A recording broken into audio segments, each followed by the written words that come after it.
The defense has officially gone longer than the prosecution. It's the second week the defense called witnesses, actually, in the Tanner Horner trial, the man who was pleaded guilty to abducting and murdering 7-year-old Athena Strand. And this week, we heard from his pastor, his special education teacher, his high school girlfriend, and a psychiatrist. The defense spent days trying to explain Tanner Horner. His brain, his autism, trauma came up. But most interesting to me, a defense expert pretty much admits Tanner Horner absolutely knew right from wrong. Autism does not explain the crime, and the crime was horrific, and Tanner showed zero empathy in the moment. A defense witness admits this, while at the same time, the defense is asking the jury for mercy for Tanner Horner, asking for mercy when Tanner showed no mercy to a 7-year-old girl in his delivery truck. So this week, it wasn't about what happened. The jury already knows exactly what happened. This week was about who Tanner Horner is. Witnesses explain him as someone who gets overwhelmed, someone who shuts down instead of lashing out. So the jury has to ask, how do these two versions of this person exist at the same time? And with more finality, they actually will have to ask whether Tanner Horner should live or die. And Monday is where the defense starts building that picture with a teacher who described Tanner as a pleasant young man.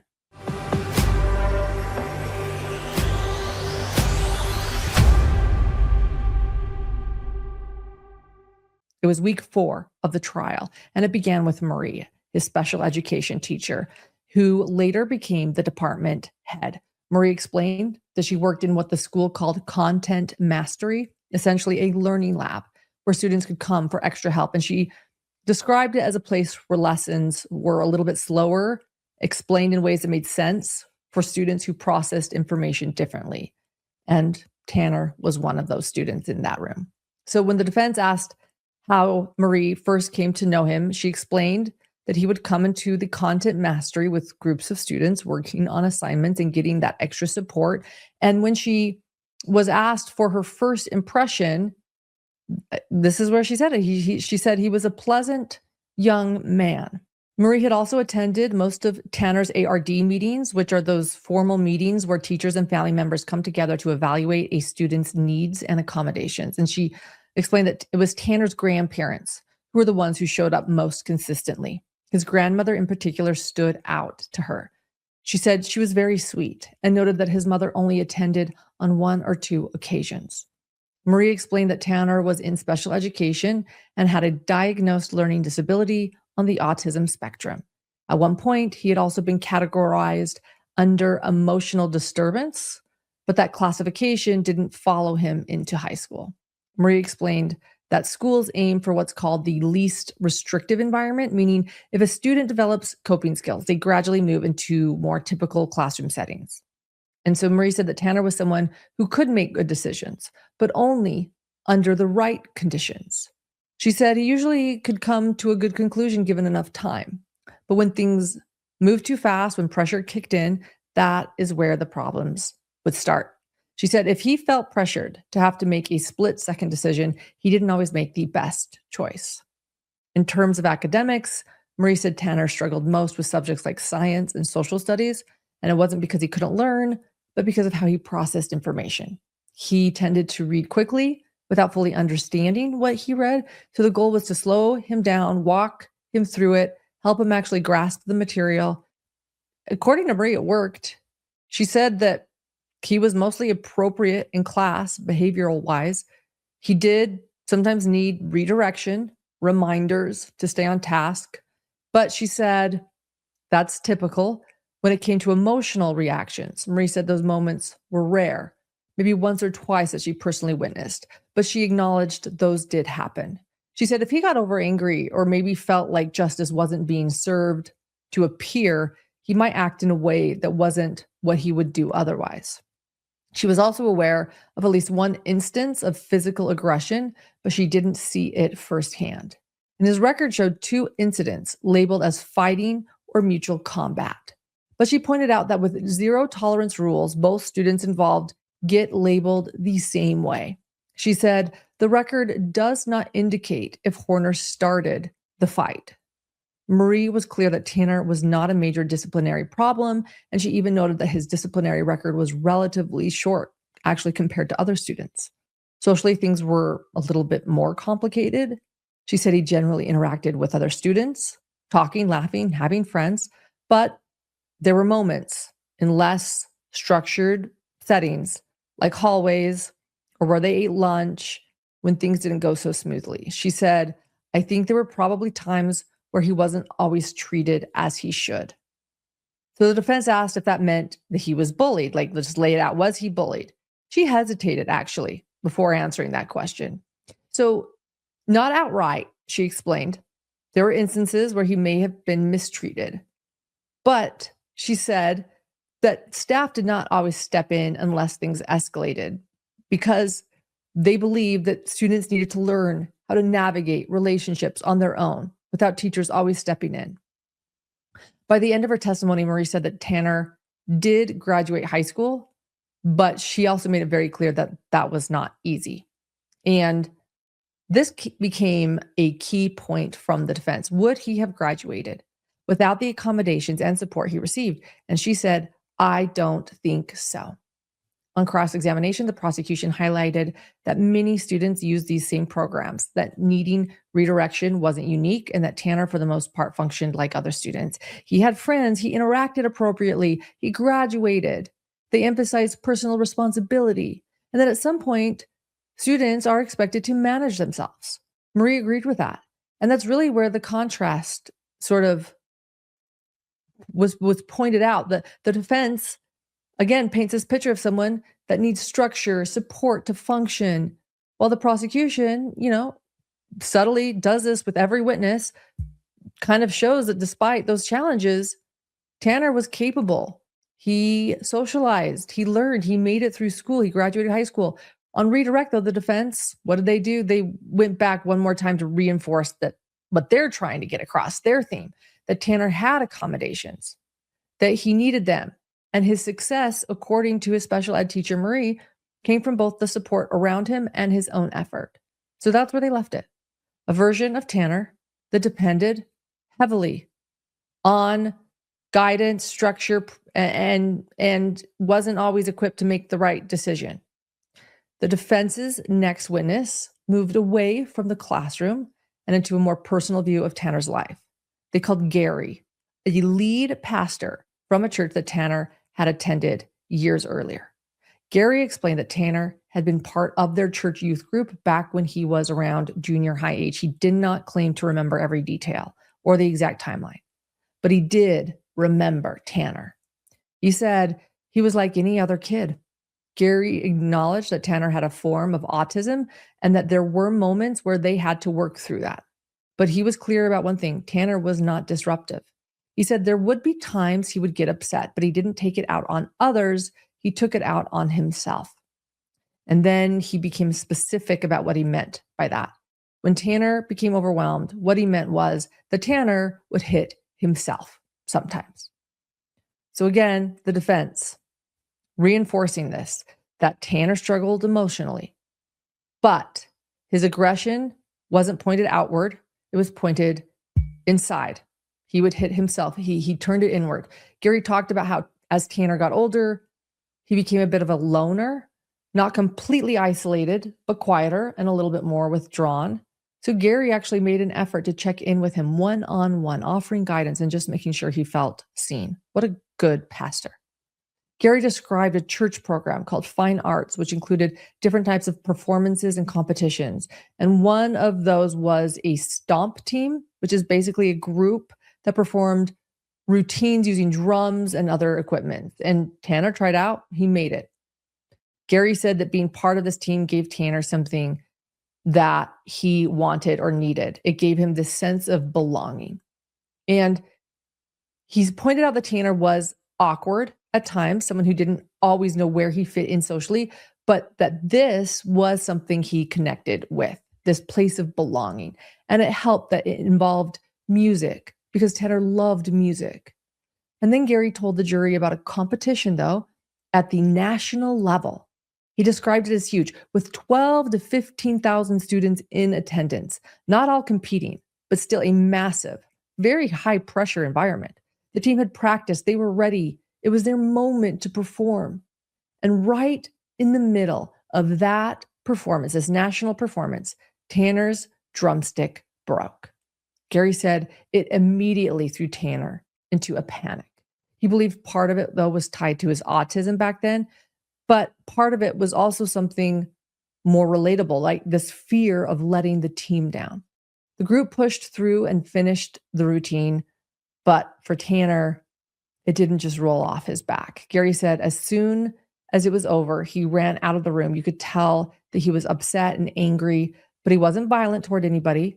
He was just really upset with himself. Again, sort of what the defense is trying to point out, that when he was frustrated, when he was angry, he pointed it inward at himself and not at others. Gary also gave some insight into Tanner's home life. He confirmed that Tanner was being raised by his grandparents. He spoke highly of the grandparents, said they were very good people, very connected to our church family, just good, solid people. But when it came to Tanner's own mom, he didn't paint the same picture. Gary said that his mom was in and out of his life. He said that he was aware she struggled with drugs and had been in jail or prison multiple times.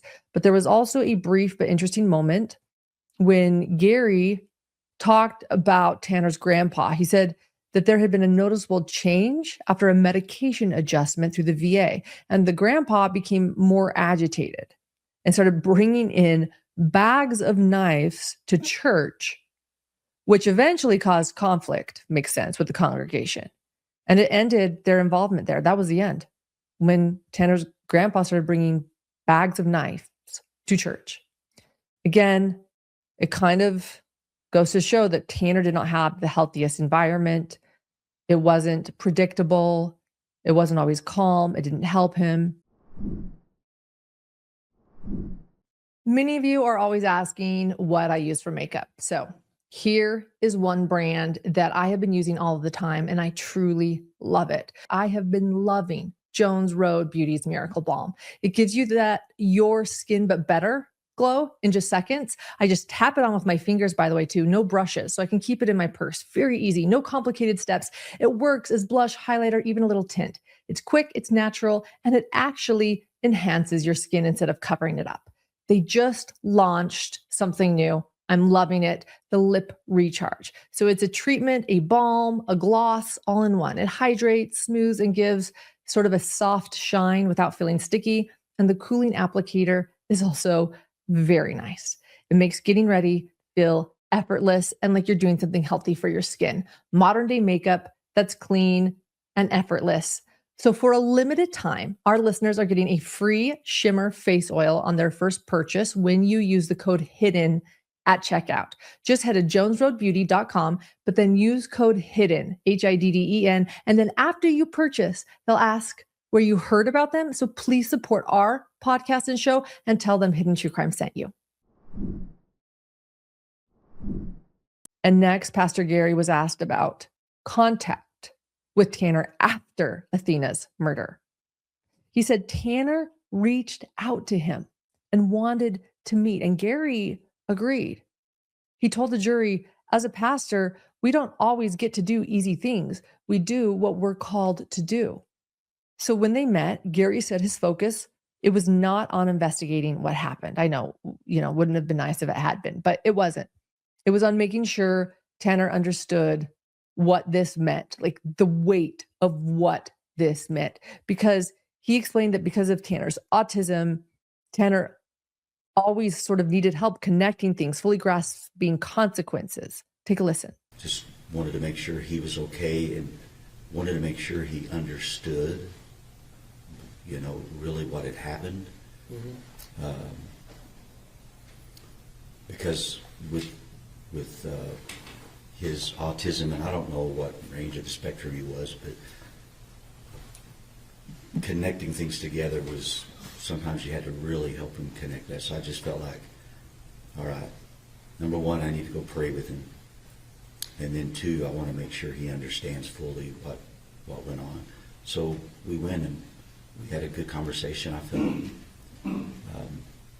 and talked about the reality that, you know, as far as his physical life, it was never going to be the same. And so the only way that he was going to get through that is if his spiritual life, if he, you know, really turned his life over to God, he was going to need God's strength to get through all that he was going to face. But his life was never going to be the same physically, but spiritually, I wanted to make sure that his heart, his soul was taken care of. There was also a moment where Tanner asked for a specific Bible, and Gary said he tried to get that to him. So in cross-exam, the prosecution asked Gary whether Tanner ever told him what happened. He said no. They asked if he had ever asked Tanner directly. Again, no. He explained, all I knew at that time was what had been out. He said that he believed the early version of events, that Tanner had hit Athena with a truck while working, panicked, and then made a series of bad decisions. So the prosecution followed up saying, but you know now that that's not what happened. And Gary answered, yes, sir. The prosecution emphasized that Tanner had been capable of functioning in structured group settings. He practiced multiple times a week. He worked toward team goals. He took instruction. He took criticism. And according to Gary, he did all of this safely. And Gary said, yeah, if he had been unsafe, he would not have been allowed to participate. By the time Gary stepped down, the defense had added another sort of, again, idea to their narrative that Tanner, as a kid in a church group, found belonging in music. He got overwhelmed. He turned that frustration inward. But the prosecution, they reinforced their point. Despite all of this, Tanner wasn't incapable. He wasn't disconnected from reality. He understood structure. He understood responsibility. He understood expectations. And the defense's next witness then was someone who had known Tanner for years in a very personal way. This is interesting. Reba took the stand and she introduced herself, explaining that she had been subpoenaed by the defense. And she was crocheting during her testimony, by the way. And when asked about why she was crocheting, she explained she had narcolepsy. She can fall asleep randomly at random times. Crocheting helps keep her awake, even without looking at the crocheting. So Reba said that she met Tanner back in 5th grade. And from there, they were basically inseparable as kids. She described them as spending time together almost every day, playing kickball, using their imaginations. She said that they would play pretend games based on Harry Potter. When she talked about Tanner during those early years, she said he had energy, he was energetic, talkative, he had fun. Their friendship, it continued through and into high school, and it turned into something more. She told the jury that Tanner had a crush on her, and they started dating. Well, you said that you and Tanner had briefly dated while you were in high school. Yes. Tell me about that. He was always really sweet, real gentlemanly. Again, this was a long time ago. But I enjoyed spending time with him back then. Well, how'd y'all make that jump from childhood friends to high school dating? He admitted to me that he had a crush on me, and I'm like, why hadn't you asked me out? Because I'm the type that, you know, the other person needs to make the first move. I don't really catch the hint. Well, what was he like as a boyfriend? He was sweet and endearing back then. He was very supportive and seemed real protective back then of me when things were bad. When things were bad? Yes. Were things often bad for you? On occasion, yes. I had issues at home sometimes, and the kids at school liked to tease and make fun of me behind my back. And whenever he was around, it didn't seem to happen as much. As a boyfriend, did Tanner treat you well? Yes. Was he ever physically violent to you? No. Ever raise his voice to you? No. Did he ever pressure you into doing something that you didn't want to do? No. Oh, why did you two break up? I pulled a really dumb move on my part and wanted to date somebody else instead. And so I broke up with Tanner to date another person. How do you take that? Not too well. Why do you say that? He was upset, and he had every right to be upset. He, chased me and the other guy on after school across the street. Well, did you think that he might hurt you? I mean, hurt himself because of the breakup? No, I didn't think about that. I mean, I was more afraid of the emotions rather than the actions. With the, after the breakup, did you still see Tanner? After the breakup, he did come to my house one time to ask, for clarification of what was going on. And he walked about 20 miles to my house, and I was more concerned about safety than the fact that he showed up. When you say safety, whose safety? His safety, because that was walking from Lakeworth all the way to Lahana, which is between Azle and Springtown. Oh, what kind of road is that? 199, and it's pretty busy. So when you say that you were afraid for his safety, was it just his safety while walking? His safety while walking. Well, after the breakup, did he seem to be depressed? A little, but after a while, we were still able to maintain some sort of friendship. And you said that he walked almost 20 miles to your house? Yes. Wanted some clarity Yes. about the breakup? Mm-hmm. What did you think of this gesture? At the moment, I was just shocked that he walked that far, and I was more afraid of him getting hit by a car. So I didn't really think too much of it other than, are you okay? But you weren't worried that he was coming out there to harm you or anything, were you? Mm-mm. As time went on, they stayed in contact off and on. Reba eventually got married. After separating from her husband years later, she reconnected with Tanner, but Tanner was not looking for a serious relationship. She explained that he wanted more of a friends with benefit type of thing. She wanted something more and pushed for an exclusive relationship. Even so, she made it clear that even during this adult relationship, he never pressured her into do anything physically. Consent and respect were still there. They dated again for a few months. It didn't last. She said it ended because Tanner wasn't ready to be a father and wanted to focus on his music. So even after everything, she held onto a small reminder of their relationship, a stuffed black cat with a spider web on its belly. She told the jury that he helped her buy it at the mall when she was just a couple of dollars short. And now on cross-examination, the prosecution pointed out that despite her own difficult past, she has never committed crimes, not a felon, not a murderer. She never sexually assaulted anyone. They also brought up that moment after the breakup where Tanner followed her, making sure the jury heard that he chased after her, asking why. But again, she didn't portray it as threatening. They asked if she had talked to Tanner about this case, and she said no. She was there strictly as a character witness. On redirect, the defense came back to Tanner's home life. Reba said she spent a lot of time at his house growing up and mostly saw him with his grandparents. She said his grandma was loving, supportive, his grandpa quiet, stoic, but when it came to his mom, her impression was not good. She said that she only met her once and it did not leave a positive impression. She described her as not seeming sober, and when she was around, it was almost like they had to babysit her.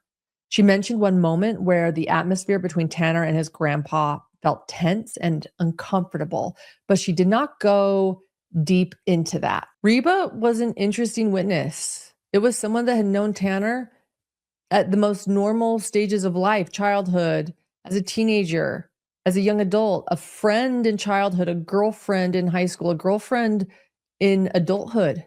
And in every phrase, she describes him as respectful, kind, nonviolent. But here's the thing. Character witnesses like Reba can be powerful. They remind the jury that a person is more than the worst thing they've ever done. But at the same time, the prosecution doesn't have to disprove that Tanner could occasionally be kind or supportive in his relationships, or always kind and supportive. They just have to keep bringing it back to what happened to Athena.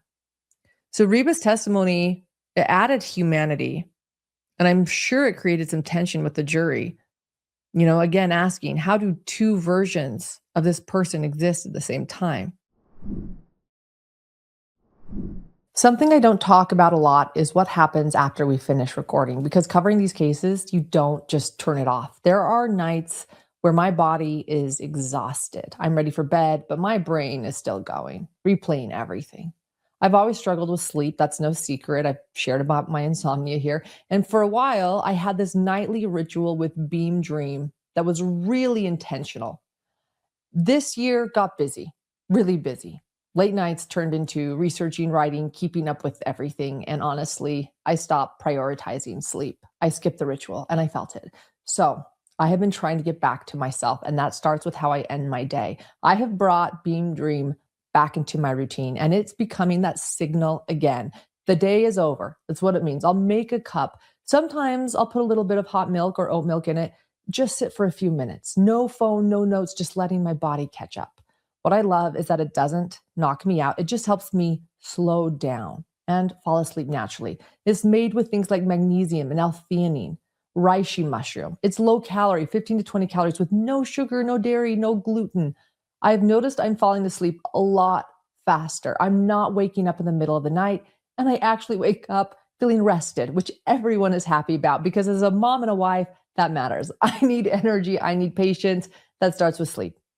For me, this isn't a quick fix. It's just a small nightly rhythm that helps me wind down and improve everything else in my life. So if you've been struggling with sleep too, you can check it out at shopbeam.com/truecrime and use code TRUECRIME for up to 30% off your first order.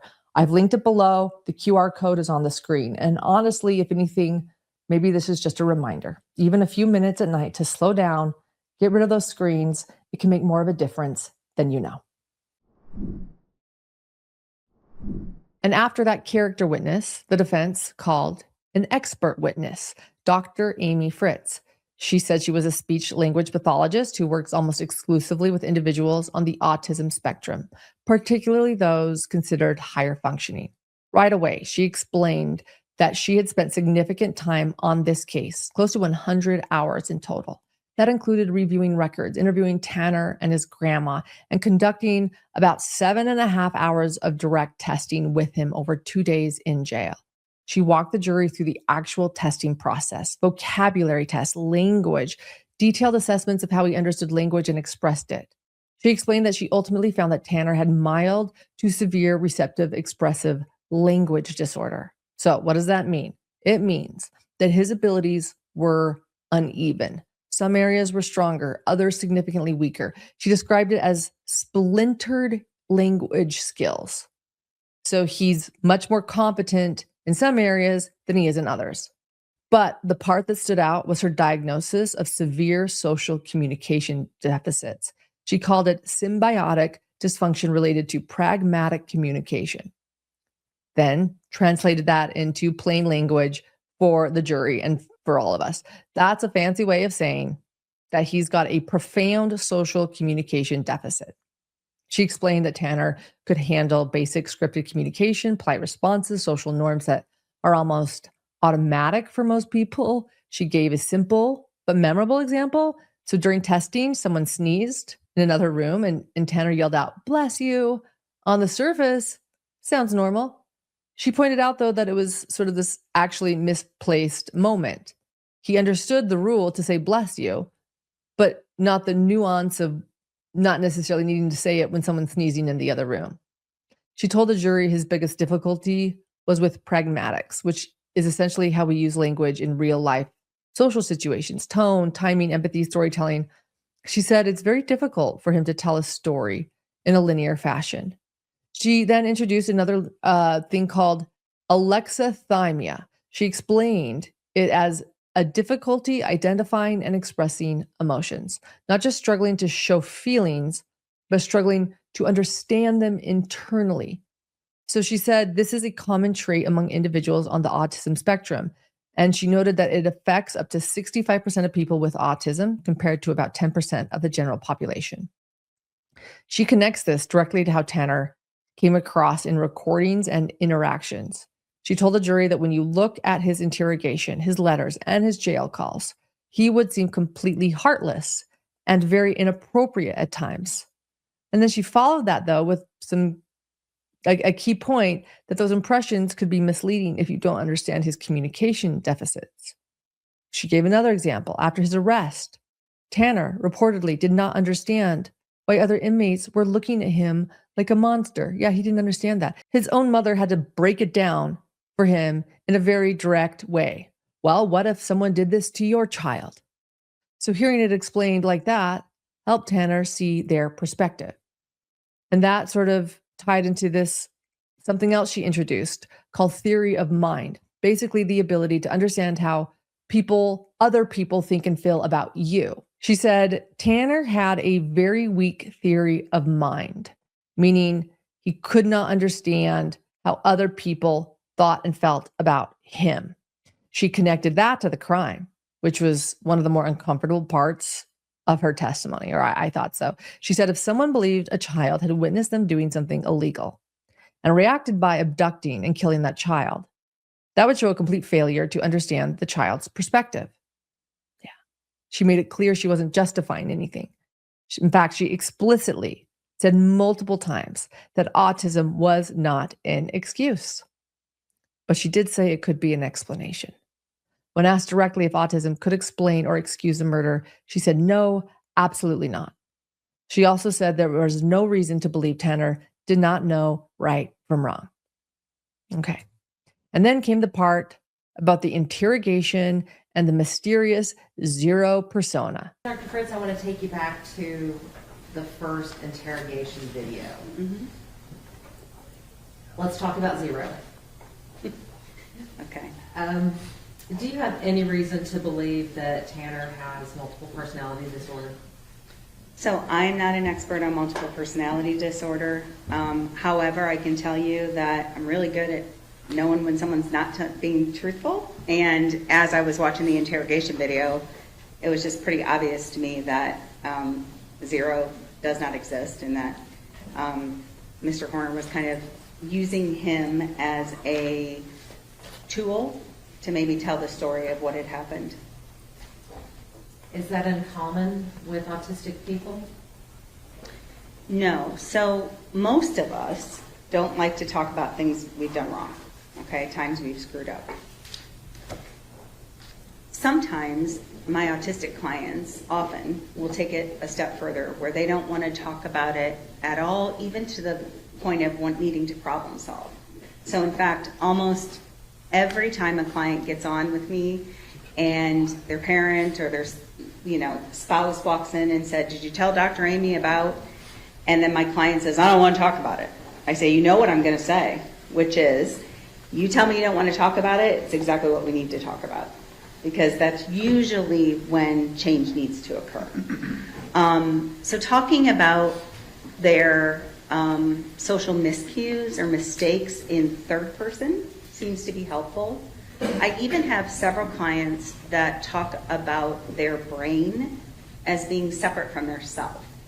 So my brain told me to, or my brain thought, or my brain guided me to. I have several clients that talk out loud to self-regulate their behavior. And it's this sort of separation between self and behavior. How does that help? Being able to separate yourself from your behavior? Yeah, I think it has to do with the emotional intensity of the situation. It's why we use a lot of video modeling in my field, so that first we'll start off by showing a clip of someone using the expected behavior or the maladaptive behavior that's not my client, and ask them to look at it, describe it. My clients can be pretty good about picking out, the differences in that third person perspective. But then when you video model them and put a video of them, especially when it includes a misstep or a miscue, that becomes emotionally upsetting for a lot of clients. That's pretty typical. She also talked about the video of the crime and admitted that what she saw shocked her. She said it was incongruent with the gentleman she had evaluated, and said it was shocking. It was horrific. It's awful. Yeah. She explained that before the crime, she did not see the kind of emotional dysregulation she would expect from someone having an autistic meltdown. But during the act, she did notice a shift. She said his language started off kind, cautious, easy, and not scary, and then became highly disrespectful and horrific.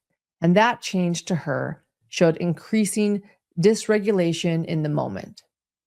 Still, when asked directly, again, if he showed empathy during the crime, she answered, in that moment, I don't think he was empathetic to Athena, no.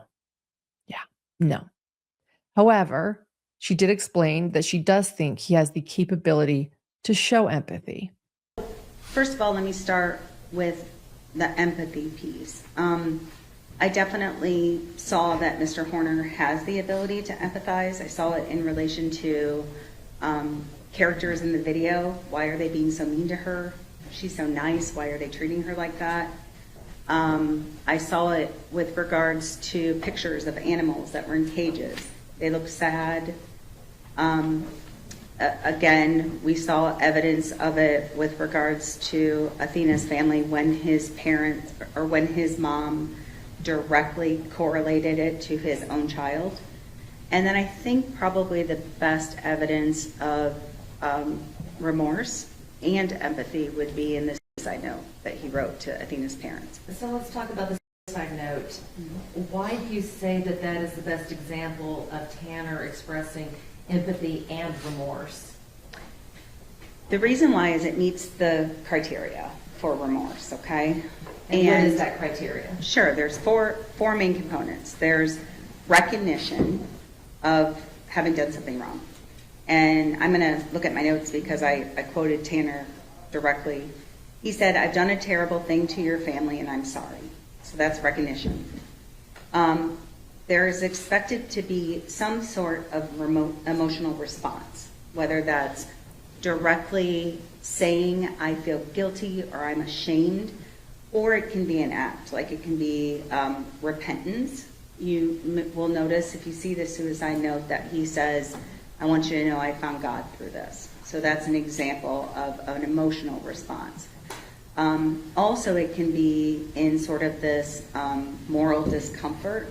And in that note, he also talks about the fact that he is unable to sleep, that it's kind of haunting him. So we have that emotional response piece.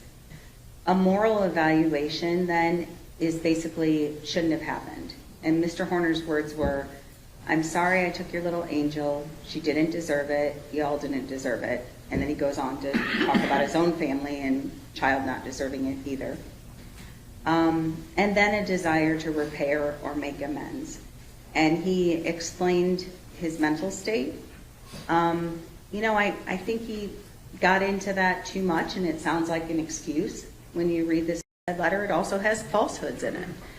He talks about the fact that there was a broken backup camera, which we know is not true. So I think he muddied the waters of this remorseful suicide note because he's not good at explaining his emotions in ways that are clear, uncomplicated, and done with regard for the person it's being written to.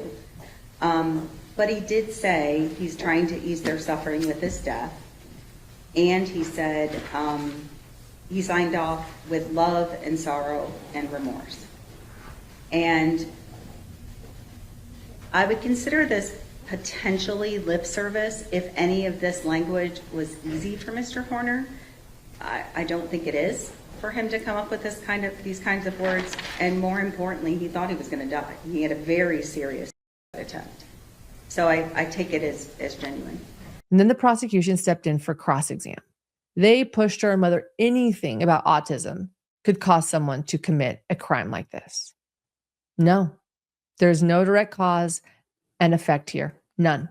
There's no explaining away his violent act. 100% no. Are you aware that he had the same route the day before? I'm not sure if I knew that in particular. I do know he was on a floater route, so there was some inconsistencies in his route. So his route being changed caused him to intentionally kidnap, sexually assault, and murder Athena Strand? No, there's no direct cause and effect here. There's no explaining away his violent act. 100% no. And I can tell you that changes in routine, the lack of structure and predictability are triggers in autism. You stated that what you see is what you get with autistic people. We saw who Tanner was on that video, correct? I think you saw evidence of some horrific things on that video. Finally, the defense came back on redirect and asked a simple but loaded question.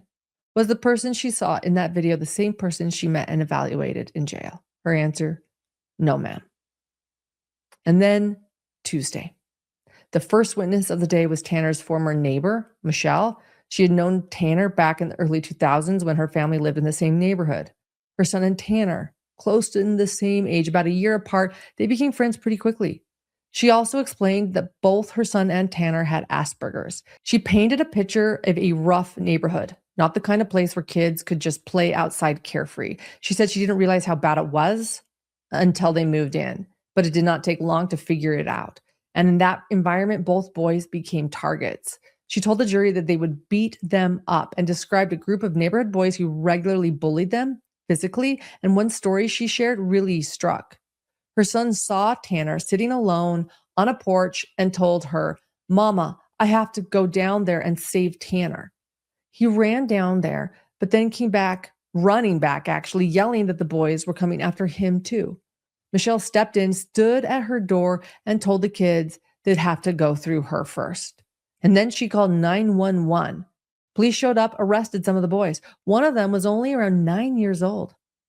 It's a fascinating story. What's interesting is she didn't just leave it though at that. She talked about how those same boys came from extremely rough conditions. She had walked through the neighborhood, seen where they had lived, and said some of them were living in a tent. She even tried to help them, giving them clothes, offering them a place to come during bad weather. Fascinating, right? This was the environment the kids were growing up in. But back to Tanner, Michelle said it was common for him to be locked out of his house. He'd come home from school and just couldn't get inside. So he'd come over to their house instead. She'd give him snacks, let him hang out. And then when his grandma got home, he'd go back. She talked about his home life. Tanner lived with his mom, younger brother, grandma, and grandpa. At one point, he had a room, but it didn't last. When his mom came home, he had to give it up. Eventually, he ended up staying in a shed behind the house. When the mama came home, he had to go live out in the shed. And my son was down there helping him clean it up. And my son came home and said, "Mama, it's terrible. I can't do it." Because my son has Asperger's also, and they have to have structure. And my house was structured for my son, and when my son saw that, they go like this. "I can't do it, Mama, I can't do it. Will you help us?" And I said, "I can't. I don't have time, babe. I don't have time to help do that." So that gives you a visual of what Tanner was growing up in. She explained it in simple terms even for the jury though. If you tell a child with Asperger's something is going to happen and then suddenly change it, it can completely overwhelm them. Structure, consistency matters. And Tanner, that is not what he had in his childhood. She described him also as less mature than other kids his age, more childlike. That actually ended up affecting his friendship with her son over time. As they got older, that gap became more noticeable, that maturity gap. Eventually, her son went to a smaller school, a Christian school, and they just sort of naturally drifted apart. Still, she said that Tanner really didn't have many close friends. There was a joint birthday party at one point because their birthdays were just days apart. She remembered Tanner being really excited about it. Same thing when he got his first girlfriend. She said he was so excited to introduce her. She also mentioned he was into music. He and her son liked Christian rock, and Tanner played guitar and drums. But even that didn't last. She said older boys broke into homes and stole their instruments, including guitars from her house. She said, though, that she never saw Tanner act out, despite all of this, not once, no aggression, no behavioral issues towards others. And she said that he often talked about missing his mom and wanting her around. On cross-exam, though, the prosecution focused on how long it had been since she'd actually even seen Tanner. And she said she admitted that the last regular contact was around 2011 when her family moved away. There was one brief moment years later at a gas station. She said Tanner came up to her, excited, almost like a little kid, asking if she remembered him. And it sort of echoed what she earlier said about him seeming younger than his age. But beyond that moment, that excited moment at a gas station, she had not had contact with him in about 15 years. The prosecution also pointed out that her son, who again also has Asperger's, is now an adult with a family. He's married. He has 2 kids. Pointing out the different ways their lives went, different paths, same diagnosis, different outcome. And then the next witness the defense called was someone who knew Tanner as an adult, not as a child like the previous witness. Jay took the stand. Good morning. Morning. You doing okay? I'm just very nervous about being here, and I'm just very nervous right now. Fair, understandably.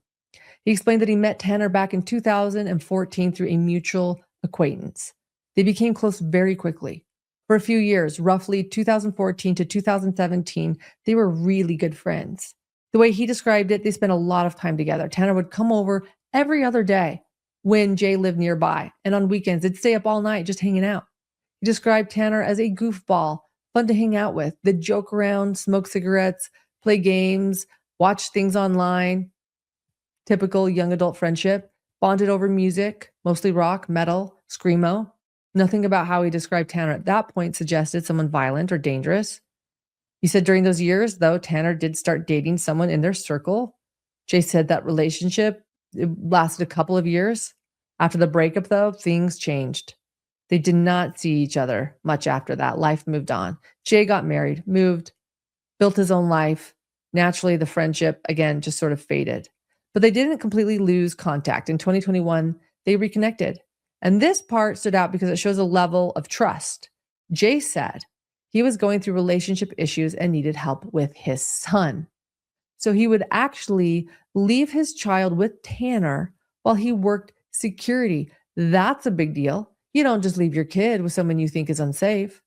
Jay said Tanner helping watch his son helped him keep his job. I mean, wow. I'm so curious what the jury thinks of this, knowing what they know happened later to little Athena.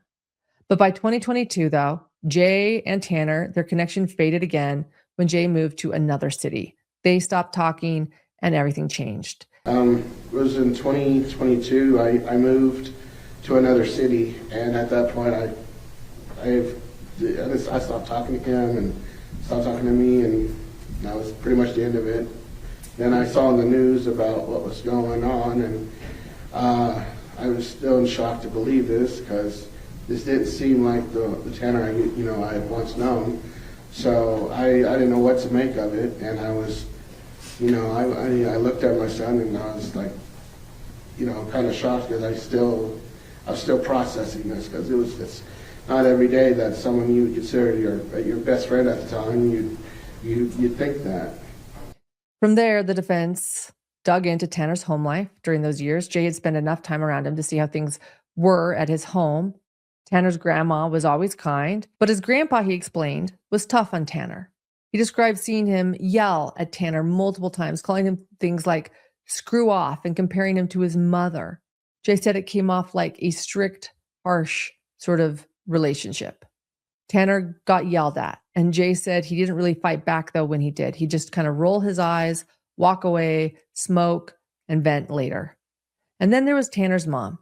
Jay said he only met her once or twice, and even then, she mostly stayed in her room. He described her as cooped up, asleep most of the time. He didn't see much interaction between her and Tanner, but there was one moment he remembered when she was yelling at him, and Tanner pulled Jay away, saying he couldn't stand her. He also said she wasn't around consistently. He believed she may have been incarcerated a few times or just gone a lot. And when asked how that affected Tanner, Jay said something really interesting. He said Tanner acted like he didn't care, but it probably affected him more than he showed. Then his testimony went into something more emotional, and honestly, it was uncomfortable, quite uncomfortable. Jay, I want to go back to this acquaintance that Tanner had been dating. How long did they date? If you know. I think it was 2 or 3 years. What was their relationship like?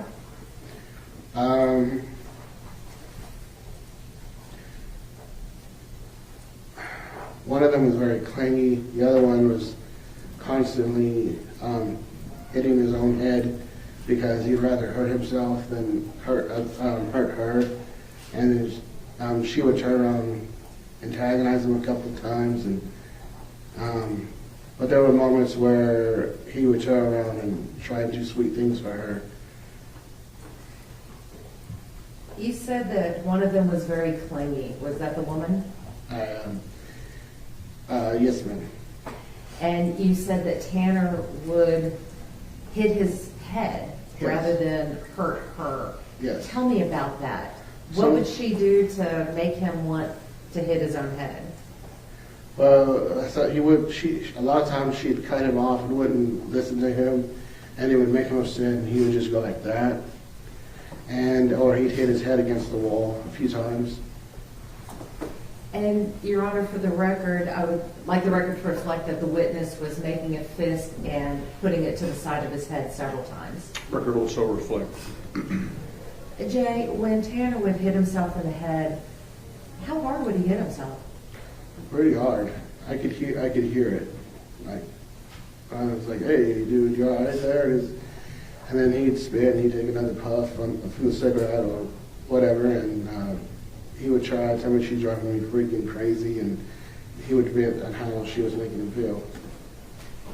In spite of all of the antagonism, and despite how many times she antagonized him, did you ever see Tanner become physically aggressive towards this woman? No.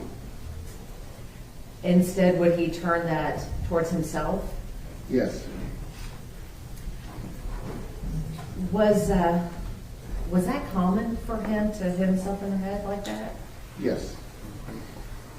How often would you see things like that happen? Things would be fine. If he was coming over to visit with me, he'd be fine and whatnot. But when she'd come over, about maybe after a few minutes, then there we go, the yelling and the cursing, and that's when he would start hitting himself. Could you tell what would trigger these, for lack of a better word, these meltdowns? Just about anything. He might have looked the wrong way, and she would get upset, and or he didn't do something, or he didn't know what she was thinking, and she'd get up mad and scold him for it. At any time during these meltdowns, did you ever see Tanner destroy property? Yes, one of those times, there was a ventilation hood that was on that property I was staying at. It belonged to some relatives of mine. They were using it, and he turned around, he took his frustration out on that. Did you ever see Tanner take his frustrations out on another human being? No, not even when my spouse had kicked him in the groin. Tell me about that. What happened? We were at Walmart late at night, and we were laughing, joking around, and she was playing, and she got him in the groin, and he was in a lot of pain. He was so mad. He just suggested, just take me home right now. And so I dropped him off, and then my spouse and I continued to go about our evening. And then there was a moment that honestly just sat heavy in the courtroom. Did Tanner ever confide in you about being sexually assaulted himself? Yes, ma'am. Did y'all object? That's hearsay. Let me hear the question. Go ahead. Did he give you any details without saying what he said? Was he able to give you details? No, ma'am. Judge, I'll still object. It's still hearsay. All right. We hadn't gotten into a conversation. Go ahead. Was he able to give you any details? Well, Judge, he that was calls able for to, but speculation. I'll object to that. That calls for speculation on his part. Sustained as to speculation. Jay, after that initial conversation where Tanner confided in you about being sexually assaulted, did he ever mention it to you again? No, ma'am. It was one of the times we were drunk together and it slipped out. And when I asked him about it, he didn't give me any details. The defense also went into Tanner's lifestyle, substance abuse, the people he was around. Jay said he'd seen him smoke marijuana, talked about the band, Sacred Sound punk shows, that whole scene. On cross-exam, the prosecution pushed a little bit because it wasn't just marijuana. Jay admitted they had used acid, Molly, and more importantly than that, Tanner was the one bringing it. Even more, Jay said he had never used any of those drugs before meeting Tanner. They also came back to Tanner's grandpa, and this part was complicated. Jay agreed that his grandpa was harsh and strict, but he didn't describe him as cruel just to be cruel. He said he thought the grandpa was trying to teach Tanner things like respect or how to behave, but it wasn't malicious.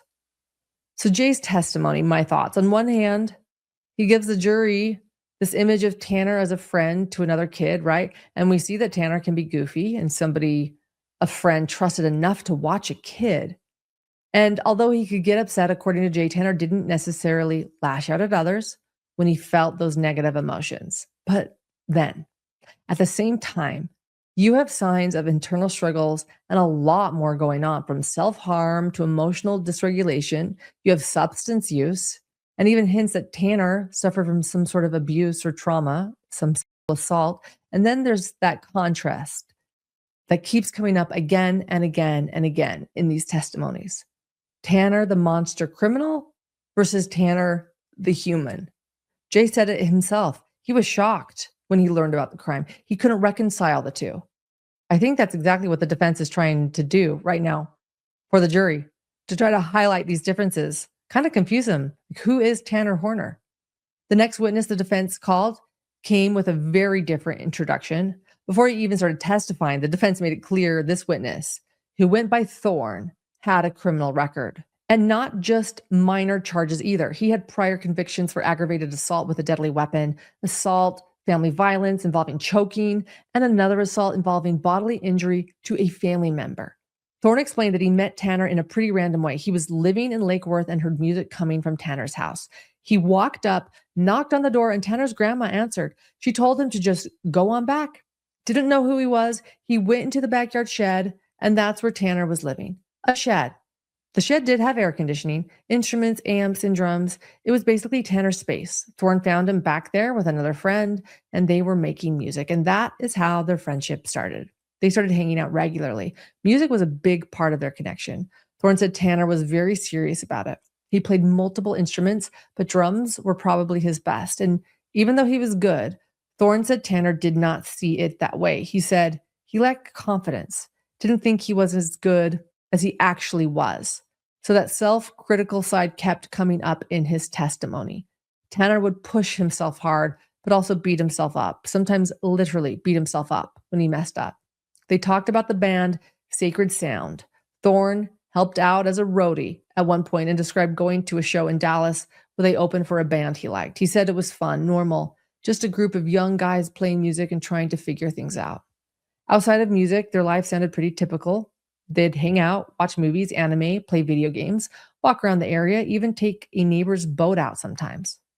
Underneath that, though, Thorn started describing the same kinds of struggles the other witnesses had mentioned. Tanner had a hard time handling problems, not just stress, but basic problem solving. He said sometimes he would not respond rationally. Things seemed to escalate in his mind further than it needed to. And he gave examples that were small, but on the surface, telling. One was Tanner drumming. If he messed up, he did not brush it off. He'd get frustrated, yell, and even hit himself. Another example was when a van broke down while they were driving. Instead of pulling over calmly, Tanner panicked and stopped in the middle of a bridge. Then there was a moment involving K2 synthetic marijuana. Thorn said when Tanner's grandfather walked into the room, instead of just putting it away, Tanner panicked and threw it across the room. Again, not a measured reaction, just impulsive, anxious, reactive. But probably the most memorable example, because it was so oddly specific, was what they called the mayonnaise incident. Yeah, the mayonnaise incident. Thorn said he ran into Tanner later in life while working at Jimmy John's. Tanner was trying to track his calories using an app. He had forgotten to remove mayonnaise from a sandwich, which made his calorie count higher than expected. That was enough to completely overwhelm him. Thorn said he just got really flustered, started shaking, back and forth, rocking, not sitting still. And he emphasized that this was not unusual behavior for Tanner. This is how he reacted when something didn't go as planned, even something small. This, again, lines up with the defense, building this sort of difficulty regulating emotions, especially when routines and expectations are disrupted. Thorn also talked about Tanner's social struggles. He said Tanner could not read the room. He'd play music too loud, keep conversations going too long, miss social cues that most people picked up naturally. When it came to conflict, Thorn was clear Tanner avoided it.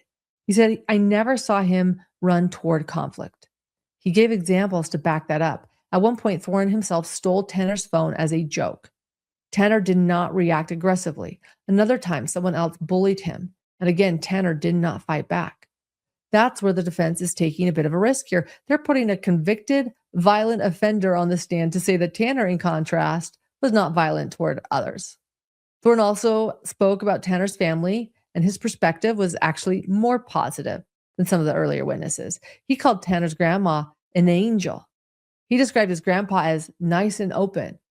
I mean, that's pretty different from the previous testimony that painted the grandpa as more harsh, but again, both can be true depending on the situation, I guess. He did not have much interaction with Tanner's mom, just occasional encounters. There was also a moment where Thorn talked about Tanner letting him stay in that shed when he had nowhere else to go. So even though Tanner's grandparents did not approve, Tanner still helped him out. Then there's the substance abuse. Thorn said they smoked marijuana together and that Tanner had used K2 when he worked at Walmart because of drug testing. But on cross, the prosecution made it clear. They wanted to clarify. Thorn said he didn't know Tanner to use harder drugs like acid or Molly. That actually contrasts with the previous witness, right? There's a contradiction there. Jay, who said Tanner not only did those drugs, he provided those drugs. So now the jury is hearing slightly different versions depending on who's testifying. Cross-exam focused on grounding the witness in reality, making sure he acknowledged that Tanner's original story about the crime was a lie. They also asked how he felt about everything now, especially as a parent. So you know the original story of that Tanner told everybody about what he did. You know that's a lie, right? Yes, it is. You know that he kidnapped her now. You know that now. He's being pled guilty for it, yes. Right. And you know that he murdered her after he kidnapped her. Yes. You know there's evidence of assault. Objection, Your Honor. This calls for speculation on his part. It's not. Overruled. You may answer the question if you know. was unaware. You have kids, I mean, how does that make you feel? Not good, sir. So Thorn definitely added more examples for the defense's theme, that Tanner escalated situations in his own mind. He reacted emotionally instead of logically. But at the same time, this witness came with baggage, right? He has a serious criminal history, and some of his testimony did not perfectly line up with previous witnesses, especially around drug use. So I'm sure the jury is left weighing that. How much credibility do you give Thorn? And how much weight do they put in these examples of Tanner's behavior? When court picked back up after lunch, though, this was a moment the defense had clearly been waiting for all day, because Dr. Ryan was on the stand. And Dr. Ryan told the jury she was a professor of psychiatry and behavioral health, vice chair of clinical affairs, and board certified across multiple specialties, including forensic psychiatry. She worked in emergency psychiatric settings with children in crisis, which mattered because a lot of what she talked about involved both long-term development and acute mental breakdowns. She made it clear, though, that she had done this kind of work before, somewhere between 50 and 75 cases over her career. Right away, the defense addressed that she was being paid.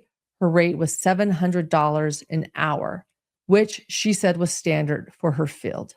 She had already spent at least 100 hours on this case.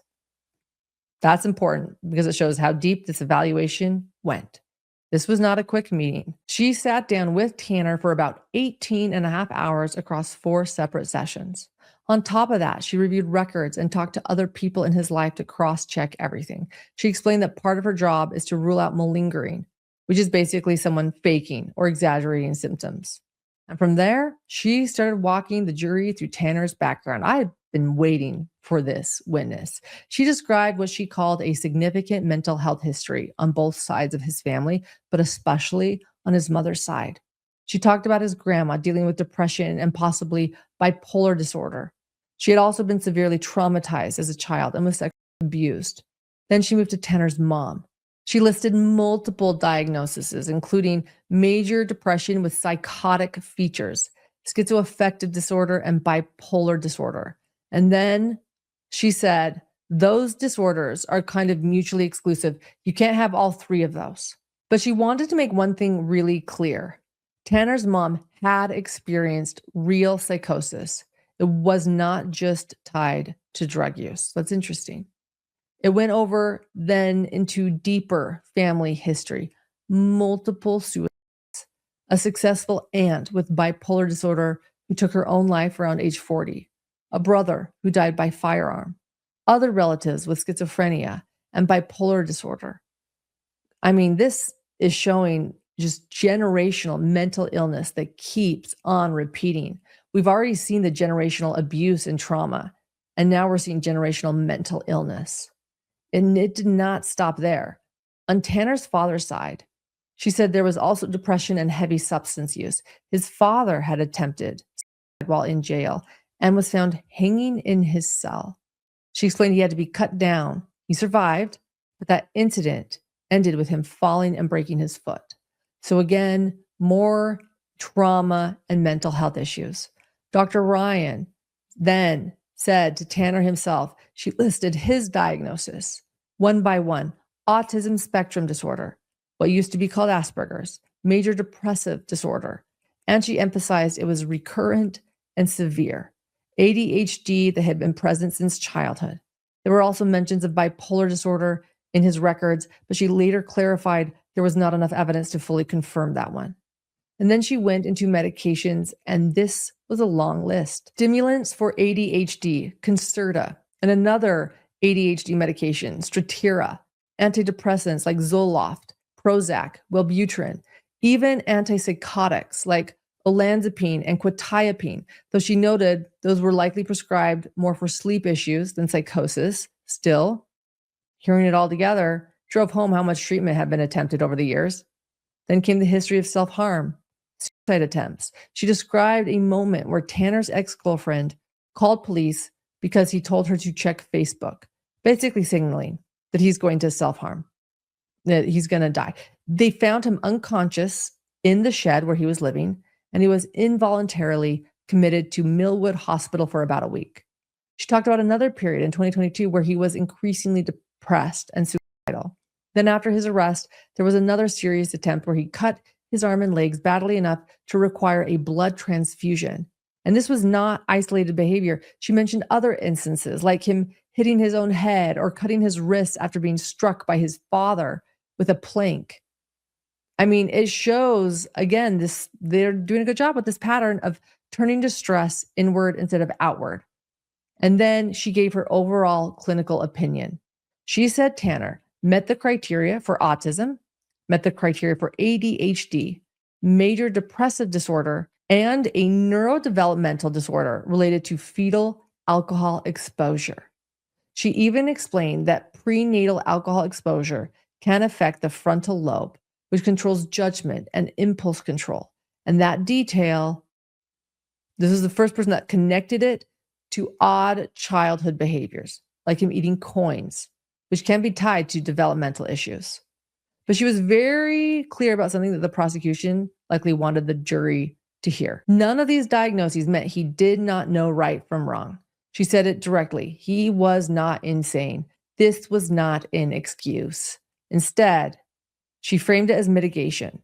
So why is it important to look at all these diagnoses if they don't give rise to a defense or an excuse to the offense? Well, I think that, in my opinion, these diagnoses indicate that Mr. Horner is a severely compromised individual, and that is mitigating in understanding how he was functioning leading up to the offense, and what kinds of factors went into him thinking the way that he was thinking around the time of the offense. And, there's lots of other aspects of it that a jury might find mitigating in terms of his childhood and development to get him to the place where he is now. And so with these diagnoses, do you believe that they are important to help the jury understand his behavior during the interrogations? Yes. Or during the offense itself? Yes. What about during any phone calls after he was arrested? Yes. Would these diagnoses help the jury to understand why or how he wrote the letters that he did after or before his suicide attempt? Yes.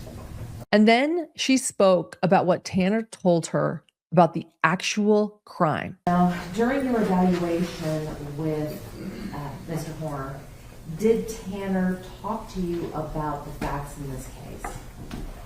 Yes. Did this happen the first visit? No. Did it happen on the second visit? I don't believe so. I didn't ask him anything about the offense on the first visit. I typically don't. Well, why don't you ask anything about the offense on the first visit, typically? Because that is often a very difficult thing for individuals to talk about. And I don't want to disengage or shut down the interview by asking about the facts in the first interview. What do you mean by shutting down? Not talking any further, or feeling so uncomfortable or so anxious that they don't provide the kind of information that I need to put the whole picture together. So there's a lot more information that I needed than just information about the offense itself. In order to understand more about what happened with Athena, I needed to know about him. I needed to know what led up to this. I needed to know things about his background, all of that stuff. And I'm typically not willing to compromise that by jumping into the offense right off. Do you find it more productive to wait? Yes. And talk about the offense later? Yes, that probably would have been a briefer way to say that, yes. I want to talk to you about what Tanner told you about the offense, okay? Did he tell you why he picked up Athena and placed her in that truck? Yes. And why did he do that? She saw him snorting cocaine. Dr. Ryan, you mentioned a word earlier that, and I cut you off on that one, but I'm going to bring it up now. You mentioned the word catastrophize. What does that mean? That means immediately and with a lot of emotional valence or a lot of emotion, believing that the worst possible thing is going to happen, regardless of how minor the event might be. You had the opportunity to see some of the video of the incident, and you reviewed some of the records related to the transcripts. Based upon your conversation with Tanner and the evidence in this case that you reviewed, is it your opinion that this was one of those moments that Tanner catastrophized? Yes. Why do you say that? Well, there's more to the catastrophizing in a lot of respects is due to his autism, right? But layer on that, his ADHD and his depression. He immediately jumped to the conclusion that Athena saw him snorting cocaine, and so she was going to tell, and he was going to lose his job, which meant that he was not going to be able to support his son. He was going to lose his son, and that couldn't happen. And he's been sort of laser focused on his son for a long time. And his son was living with his fiance's mother, and he had limited contact with his son, and was distraught over that. And when he thought he was going to lose his job, that was going to be the end. Was that a reasonable jump from point A to point Z? Completely unreasonable. And is that jump from point A to point Z related to any of the other diagnoses other than the autism? Or is it just kind of a combination of everything that's been going on? I think it's the compounding. I think that the autism was definitely a major component of that. But I think that the impulsivity that goes along with ADHD, the major depression, I think that he's also very emotionally reactive related to his own past trauma. But I think that in that moment, that catastrophizing around, she saw me using the cocaine, she's going to tell on me, I'm going to lose my job, that's the end for me, I'm going to lose my son, was what went into this. So after Tanner has Athena in his truck, did he tell you what happened next? Well, getting up to that point, there was, from what he told me, he didn't know what he was going to do initially. He was having trouble kind of thinking at that point once he was convinced that he was going to lose his job because of Athena seeing him do this. He kind of didn't know what to do. And so he said that he, said there's something in the truck, and he was going to look for something. Do you want me to? Well, I'm going to stop you right there for a moment. I want to fast forward a little bit. Okay. To Athena is already in the truck. Did he talk to you about assaulting Athena? Eventually. Did he deny it at first? Yes. So, did you believe him when he first denied it? No. Why not? Because I had read the transcript, and I knew in my opinion, what had gone on in the truck. He had covered the camera so one couldn't see it, but from what the transcript was, I later heard the audio. Yeah. And I'm sorry, I didn't mean to. But even before that, reading the transcript was enough. So, at any time did you challenge Tanner on the lies that he told you? Yes. Was he eventually able to tell you what had happened? Yes, to the best of his ability, I think. Did he have any difficulty talking with you about it at first? Yes. What was his demeanor when talking about this? It was the only other time that he had a similar demeanor was talking about his own rape when he was 10. He was halting. He had what I would call an autonomic reaction, which is very difficult to fake, the autonomic nervous system. He was flushed.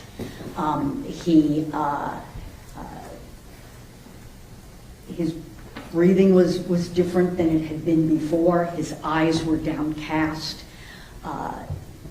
in much the same way as he had talked about this other episode. What did that mean to you as a forensic psychiatrist?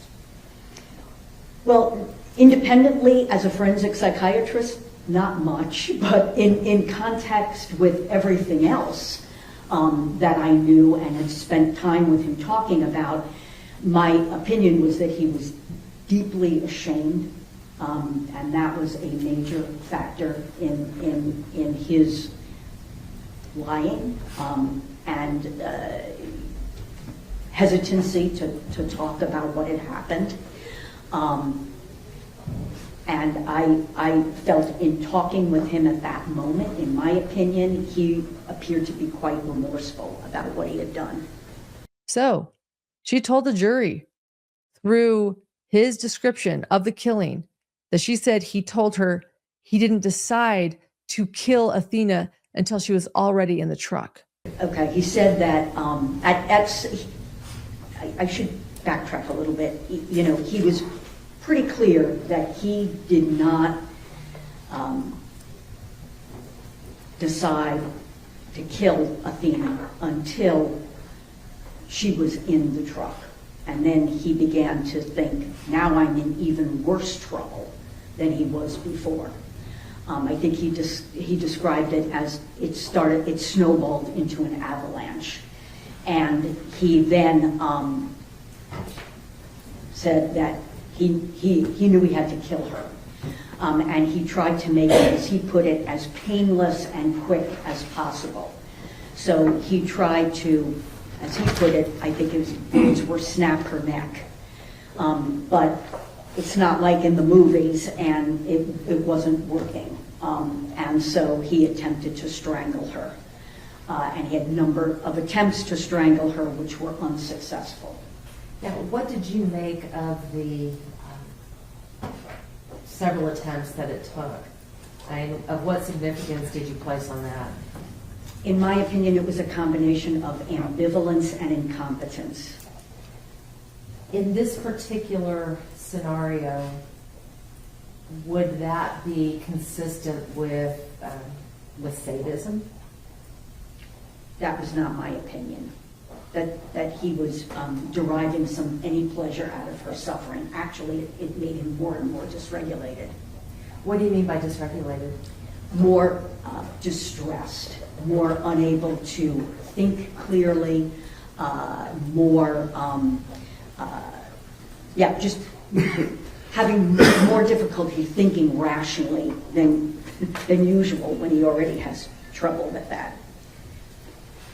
Dr. Ryan, you had mentioned covering the camera lens. I have a question for you.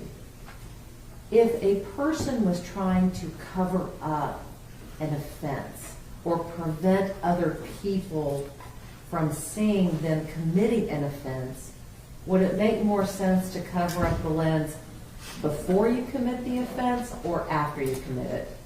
Did y'all object? This is speculation on her part. She also talked about stress leading up to the crime: financial problems, relationship issues, long work hours, chaotic living conditions, and a fiance dealing with postpartum depression. For someone with autism, she explained, this instability can be overwhelming because they rely heavily on routine and structure. Well, we're to Wednesday now, and Wednesday picked back up with Dr. Eileen Ryan, back on the stand. The state's cross-examination really dug into how she built her entire psychological profile of Tanner and how much of it depended on his own account. The prosecution started by stripping down her report. They pressed Ryan on where every piece of information her evaluation actually came from. She acknowledged what was already clear in her report. Some of it came directly from Tanner himself during interviews, and some of it came from what she described as collateral sources, meaning outside records or other people that either supported or filled in the gaps. But the state's tone was skeptical from the start. They kept circling back to the idea that a significant portion of her conclusions depended heavily on what Tanner said about himself. Ryan pushed back on the idea of her simply accepting his statements at face value. She told the jury she would not have included key diagnostic conclusions unless there was corroboration elsewhere. She said that her evaluation spanned more than 18 hours of footage and interviews, and that her notes and materials had been disclosed to the court. But still, the prosecution suggested she was picking and choosing which parts of Tanner's narrative to include in her report. Ryan rejected that and explained her role, it was not to selectively build a story. It was to lay out clinical information relevant to the diagnosis. She repeatedly showed that she relied on multiple sources and not just Tanner's own words. And then from there, the cross-examination moved into essentially the heart of her findings, the diagnoses themselves. So Ryan confirmed she had diagnosed Tanner with 10 different conditions, including PTSD. This became this sort of focal point because the prosecution noted that other experts in the case had said that they did not believe Tanner met the criteria for PTSD. But Ryan stood firm on her conclusion, saying she believed her diagnosis was correct based on the totality of the clinical picture she reviewed. The conversation then turned into fetal alcohol spectrum disorder. Ryan clarified an important distinction she made in her report. She believed that Tanner's fetal alcohol spectrum disorder is rather a lot more narrowly defined than fetal alcohol disorder diagnosis, which she said is an important distinction. Yeah, this is the first time I'm learning that there's a difference here. So again, a lot of her testimony was how Tanner processed stress. And Ryan described his life as filled with stressors across multiple areas, including work, instability, relationship issues, and home life difficulties. But she made it clear she did not believe those stressors alone explained his behavior. Instead, she said that his response to stress was rooted in a neurodevelopmental and biological reasoning factors. One of her more central points was that Tanner's substance abuse, in her opinion, was not simply recreational. She told the jury that she believed he was using drugs as a way to regulate his mood and anxiety rather than for any party-driven reasons. She gave specific examples, including cocaine during periods of sleep deprivation, heavy caffeine through energy drinks, which she said he used to stay awake and stabilize when he was severely depressed. And honestly, it shows someone always trying to self-regulate. Ryan also spent time explaining what she called executive functioning deficits. So not only does this describe the difficulty with decision-making and thoughts and considering outcomes once a course of action begins, but it also means, according to her, that impairments could contribute to the creation of, drumroll, zero. Yeah, in her words, zero functioned as a psychological separation mechanism. She told the jury that zero gave him the ability to confess and distance himself from the horribleness that he had actually done. The prosecution, however, kept testing whether that made sense in light of Tanner's actual behavior during the crime.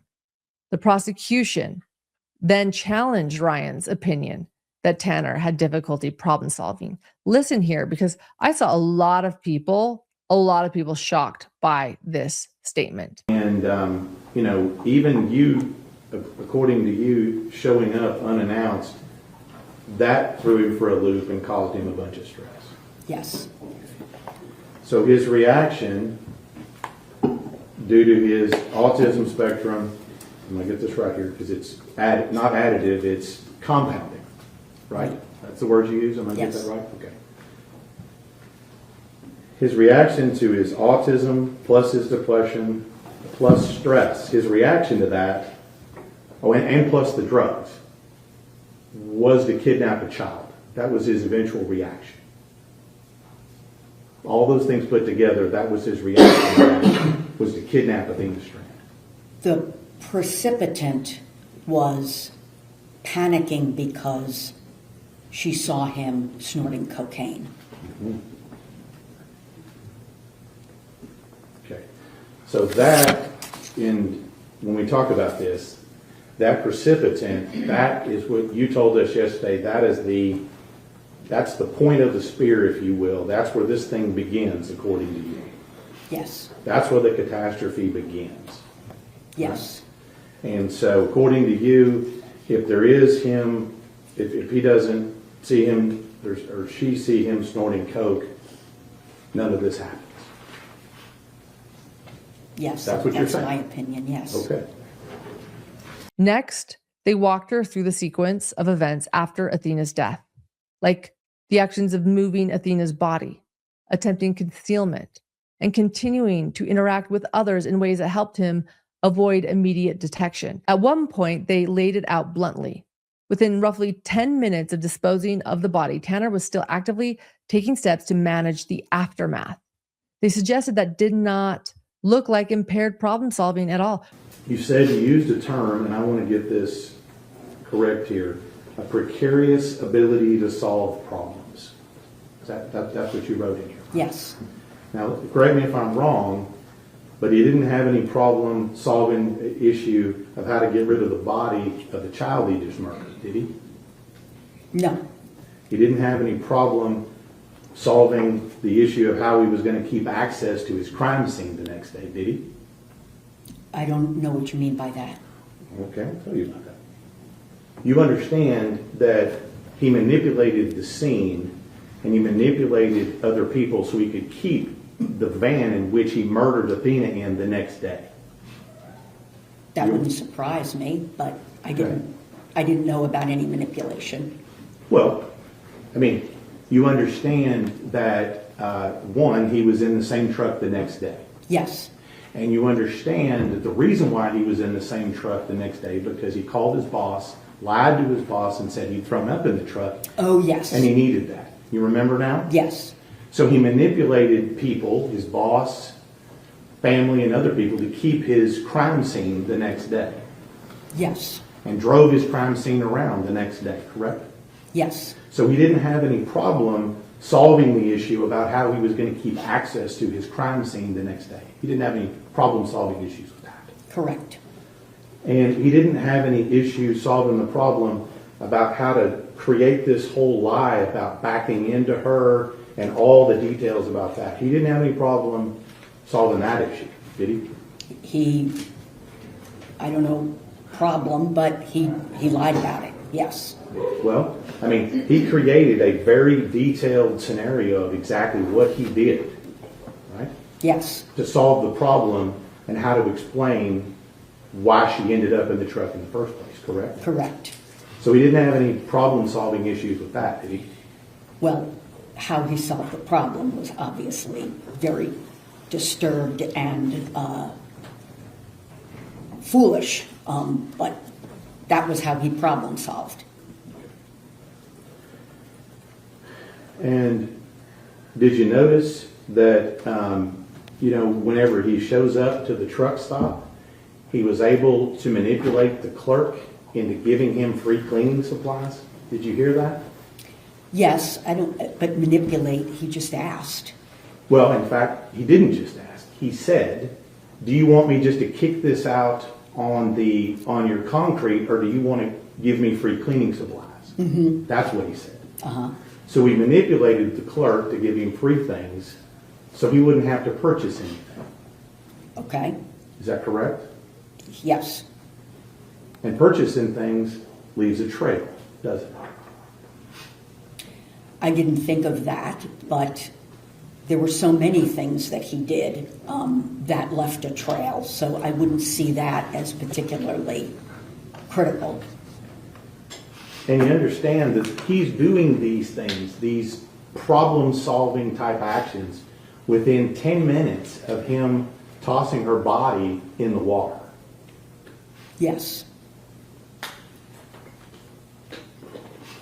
It sounds like, to me, that his problem-solving is working just fine at this point, correct? I would say it's not. Well, it sure didn't slow him down, did it? It did not. Then the state circled back to that comment that Dr. Ryan made that if Athena wouldn't have seen Tanner snorting the cocaine, that none of this would have ever happened. This was something that you said when she saw him doing coke, it was all over, and essentially what you're saying is she was dead and she didn't know it yet. That's Those what would you not mean. be my words. No, but I mean, you said once that thing happened, it was all a catastrophe. No, I think that when he saw her having seen him snorting the cocaine, that was when he decided that he needed to do something to stop her from telling anybody.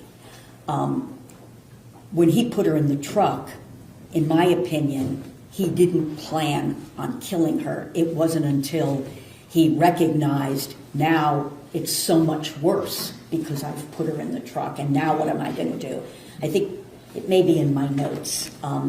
It was when she asked him, "Are you a kidnapper?" That he thought, now I'm really done, something to that effect. And that's when he made that decision, not when she saw him snorting the cocaine. So we have the end result, but what you missed was what happened in the middle. Which right? is what? Sexual assault. That happened in the middle. No. I think that maybe I'm misunderstanding your question. He kidnapped her, he sexually assaulted her, then he killed her. That's how this goes together. Actually, that's not what he told me, and that's not my opinion. Okay, well, you listened to the audio, right? Yes. And at some point you recognize that he said, take off your shirt, take off your clothes. Yes. That was prior to the time that he's killing her, correct? Yes. Okay, so in the middle of this, when he's having this catastrophe, in the middle between when he kidnaps her and when he kills her, he takes the time to sexually assault her in the middle. Yes.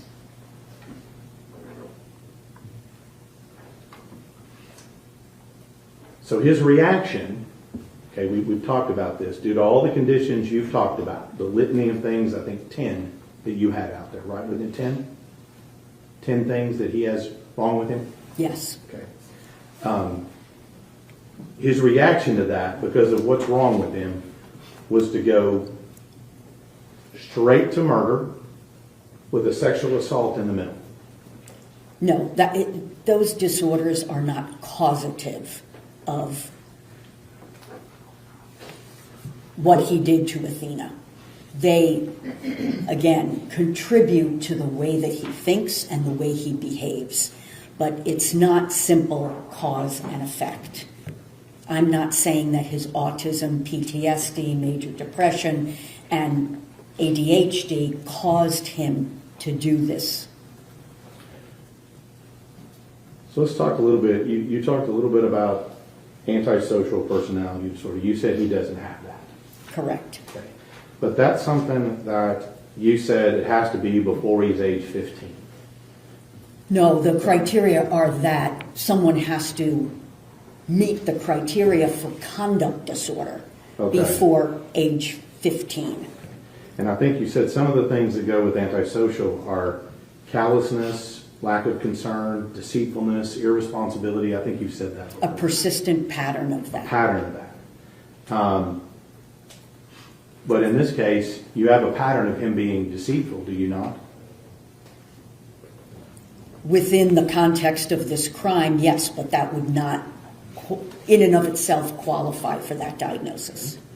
But you understand that he's also told lies about other things he's done in his past as Yes. well. So that's a pattern of deceitfulness.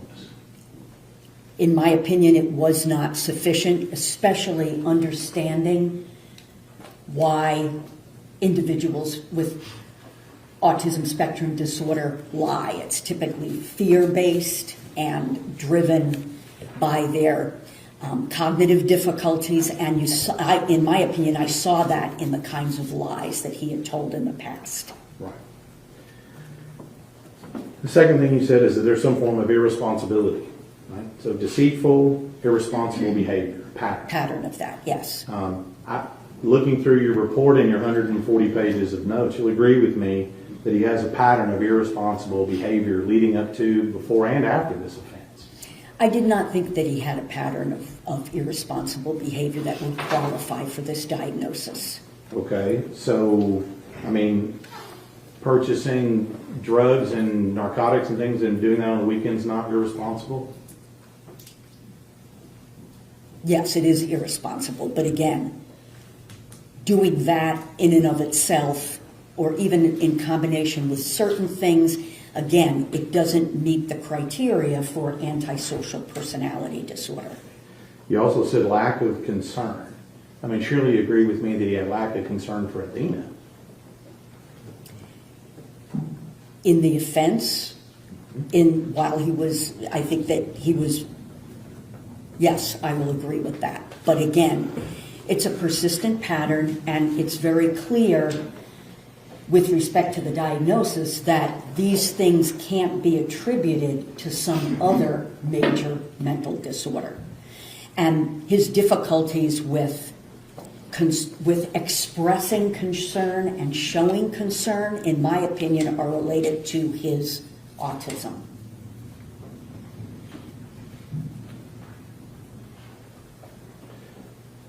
Now, the last thing on here is some form of, you said, callousness, right? Yes. I mean, you'll agree with me that he was extremely callous with the way he treated Athena.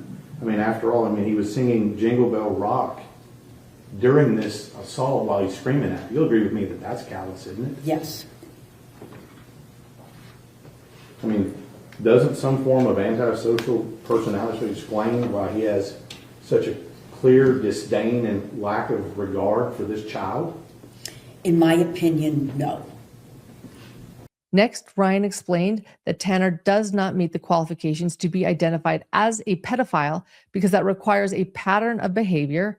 And she said she didn't view any evidence that pointed to him being attracted to prepubescent children.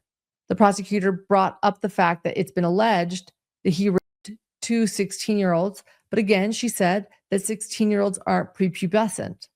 Take a listen to this part.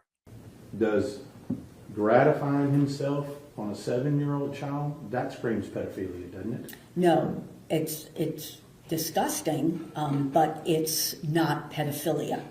Again, there has to be a persistent pattern of sexual arousal to children, behavior to children.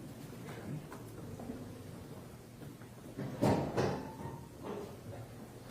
mean, did you read the DNA reports in this case? I know there was DNA. Right. And you know where it was found in Athena, right? Not in Athena. I'm not aware that there was any DNA found in Athena. You didn't read that they found DNA both in her vagina and her anus? No, I did not. Objection, Your Honor. May we approach? And then there is this really disgusting part about what Tanner did after the murder. And when it came to his knowledge of whether it was wrong to sexualize children, what did he tell you that he did the night after the offense to prove that he wasn't into children? What did he do? He had sex with his fiancée. So, what page of your report is that on? It wouldn't be in my report because I didn't have a section on the offense itself. And I'm just asking you here, you didn't feel like it was important to have a section in your report on actually what he did to commit the offense? it wasn't indicated as part of what I needed to do for a report.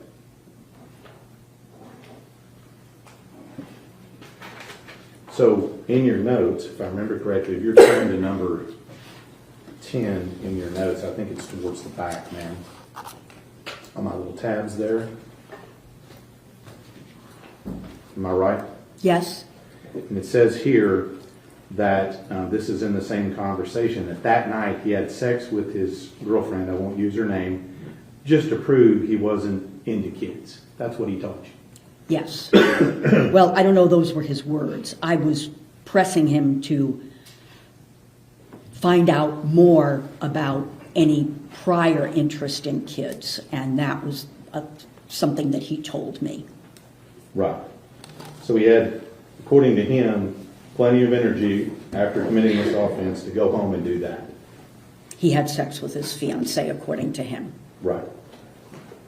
So, yeah, I guess what he told investigators about not being able to get it up was a lie. He was so turned on after murdering Athena that he just went right home and had sex with Cassie. Honestly, it's disgusting.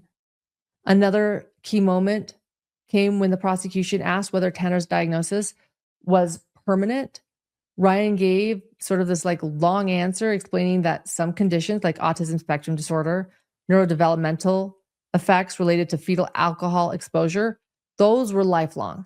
Others though, like major depressive disorder, those could come in episodes. They could improve with treatment, but they did carry a risk of recurrence. PTSD, she said, tends to wax and wane over time. Substance use disorder, in his case, was in remission due to incarceration. She also said that certain neurological traits, like tics, were likely permanent. The state asked her to recount Tanner's own description of what happened during the attack. Ryan referred to her notes, described a sequence where Tanner reportedly attempted to break Athena's neck, then choked her, and believed she was still breathing afterward. She noted his statement that he was using cocaine during the incident. That detail, part of his self-report, and became important in how she contextualized his behavior. The prosecution then moved to the assault, and Ryan clarified that while she recorded what he said, she interpreted parts of it differently than he described. This part provided a lot more detail into what took place inside the truck, and it's graphic. So feel free to skip ahead if you need, but take a listen. The bottom of that first page has got a little star next to it where it says, "She saw me doing cocaine." That's the beginning of him telling you that story, correct? No, I think earlier on that page it indicates that there was he put the sticker in front of the camera so she couldn't see it. I guess that's his boss or whatever. Did coke outside the truck to avoid the camera. And then at the bottom, yes. And, I mean, you look at these videos. You don't see him doing coke on any of these videos, do you? No. Now, what did he tell you specifically that he did? I think you've already talked a little bit about him trying to strangle her or what have you. What else did he tell you he did to murder Athena?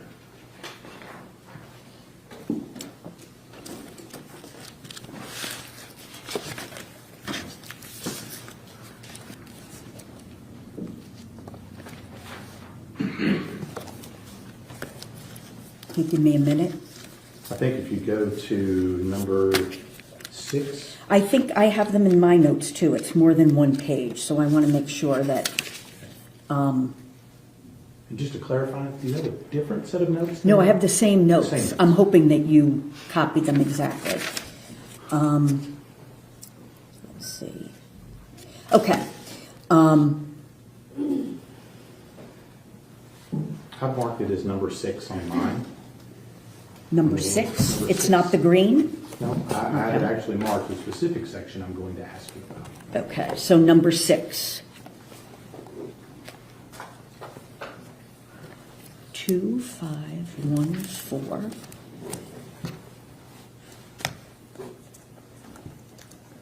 I don't see a 6 tab, I'm sorry. Well, at the bottom of one of these on here, What does he tell you that he did to murder Athena? Besides strangle her, try to break her neck, that you've already talked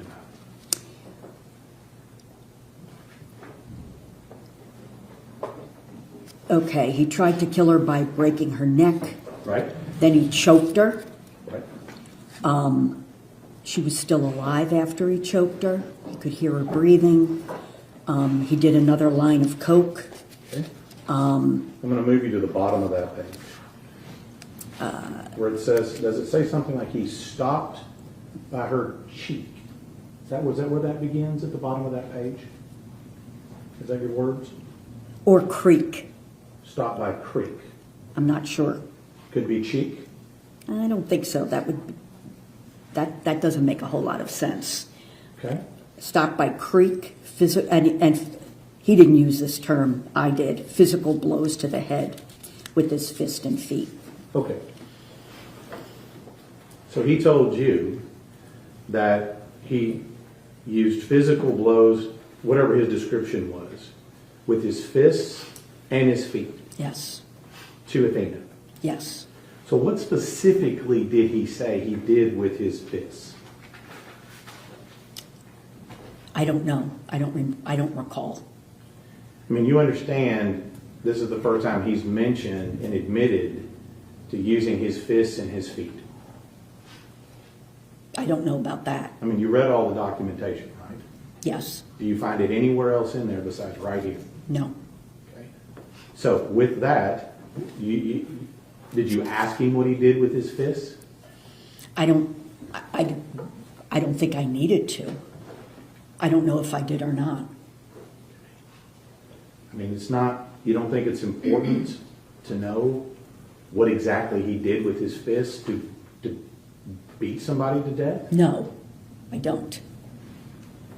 I mean, you're making an assessment of all of this stuff and giving us a report, but what he actually did in the offense, I mean, are you telling us that's not important? I think there's sufficient information to know what he did in the offense. We know what he's lied about doing in the offense, right? In terms of the interrogation and these other things you mentioned, yes. Right. But you didn't ask him, or you don't remember what he said he did with his fists? He beat her with his fists. Okay. Is that what he said? Yes. These are my words. Okay. Well, what are his words? I don't recall. But what it came down to was that he beat her with his fists. Okay. Now, what did he tell you he did with his feet? Kicked her. Kicked her. That's what he said? Specifically? Yes. You've seen the autopsy photos in this case, have you not? Yes. Doesn't that explain why we have a tread-like pattern on her face? Objection, Your Honor, that calls for speculation and is outside of her expertise.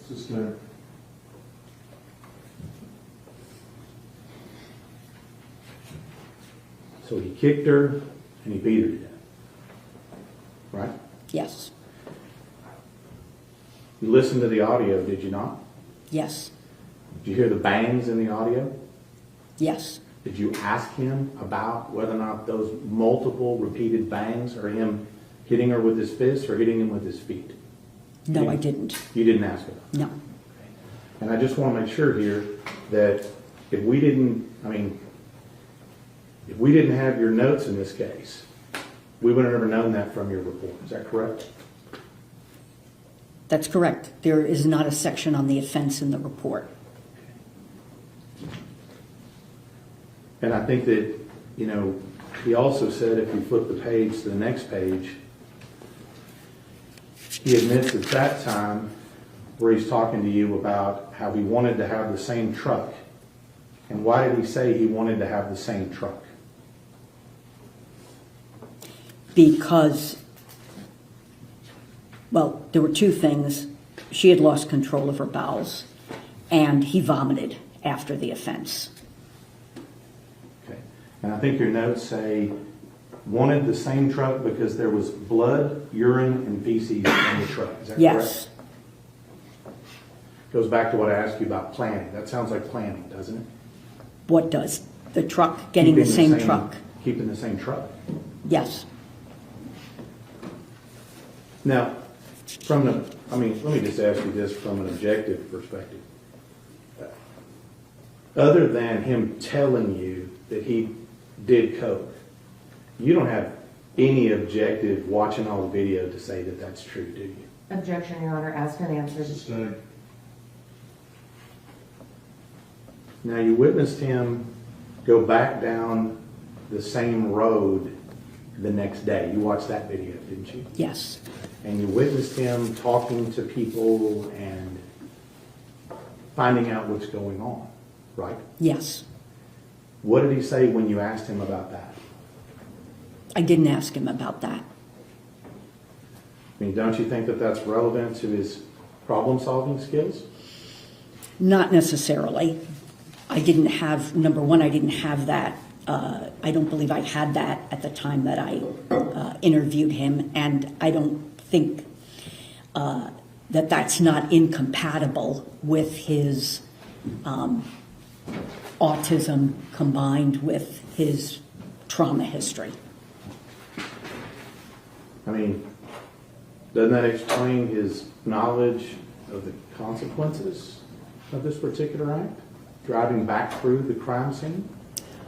Oh, I don't know why he drove back through the crime scene. Oh, you didn't ask? No. You said something about his strategic criminal thinking. Is that your words you used yesterday? I don't remember. Strategic criminal thinking, does that sound like something you would say? I don't know. I wrote it down. I think that's accurate.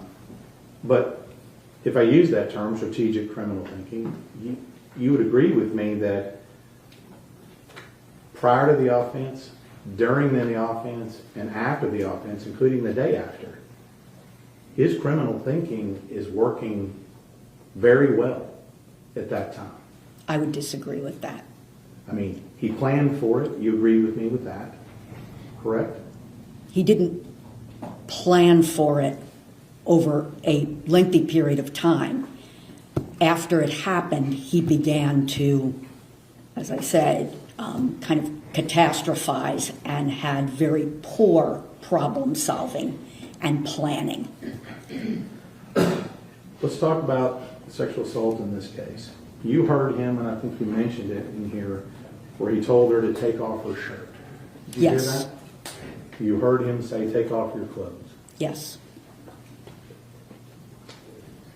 What did he tell you did with his clothes? His clothes or her clothes? Her clothes. I can't remember what he told me he did with with her clothes.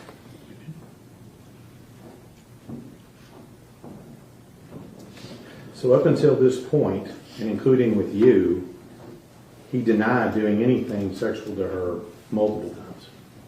I don't know about multiple times, at least once he denied it. And now I think if you go to number 7, I think it's number 7 on my notes here. In your notes, you indicate 7. Sure, yeah, 7. Sorry about my handwriting on the notes there.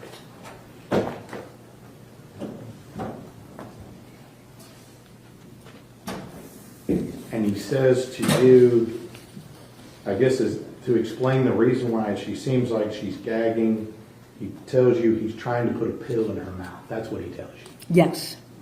You don't believe that, do you? Well, I don't believe that's all of what happened. Okay.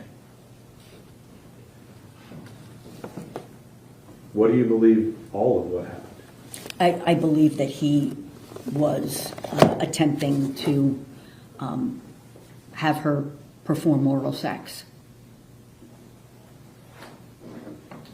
Anything to do with that comes from him again, does it not? Partly from him, but more from my interpretation of the video and what I heard.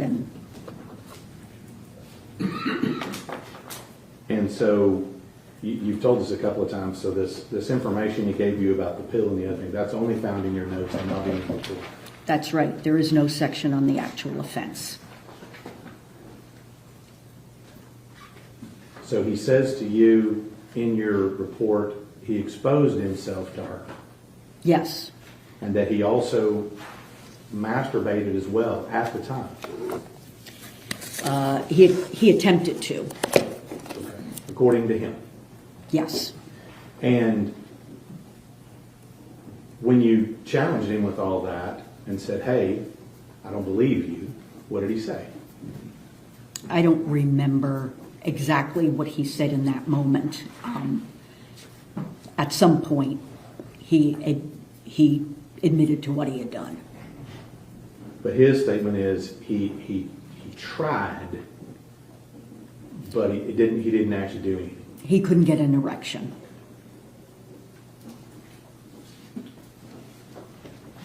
What did you ask to follow up with that? I don't remember. They also asked about future dangerousness, specifically whether someone with Tanner's history could commit violence in prison. Dr. Ryan said yes, in the general sense that anyone could commit violence in a correctional setting, but she did not characterize him as inherently high risk to do so. Towards the end of cross-exam, the prosecution went into Tanner's mindset and self-perception. They highlighted comments about wanting fame, comparing his life to a movie, even questioning whether he had made a deal with the devil, like in the film American Satan. When the defense got their turn to redirect, they focused on Ryan's methodology. She reiterated that she did not cherry pick information that included unhelpful or unfavorable details and things that were actually important so the jury could make their own determination. She said that not everything in her report was helpful, but to the defense's argument, she included it anyway because it was clinically relevant, and that's what she chose to put in her report.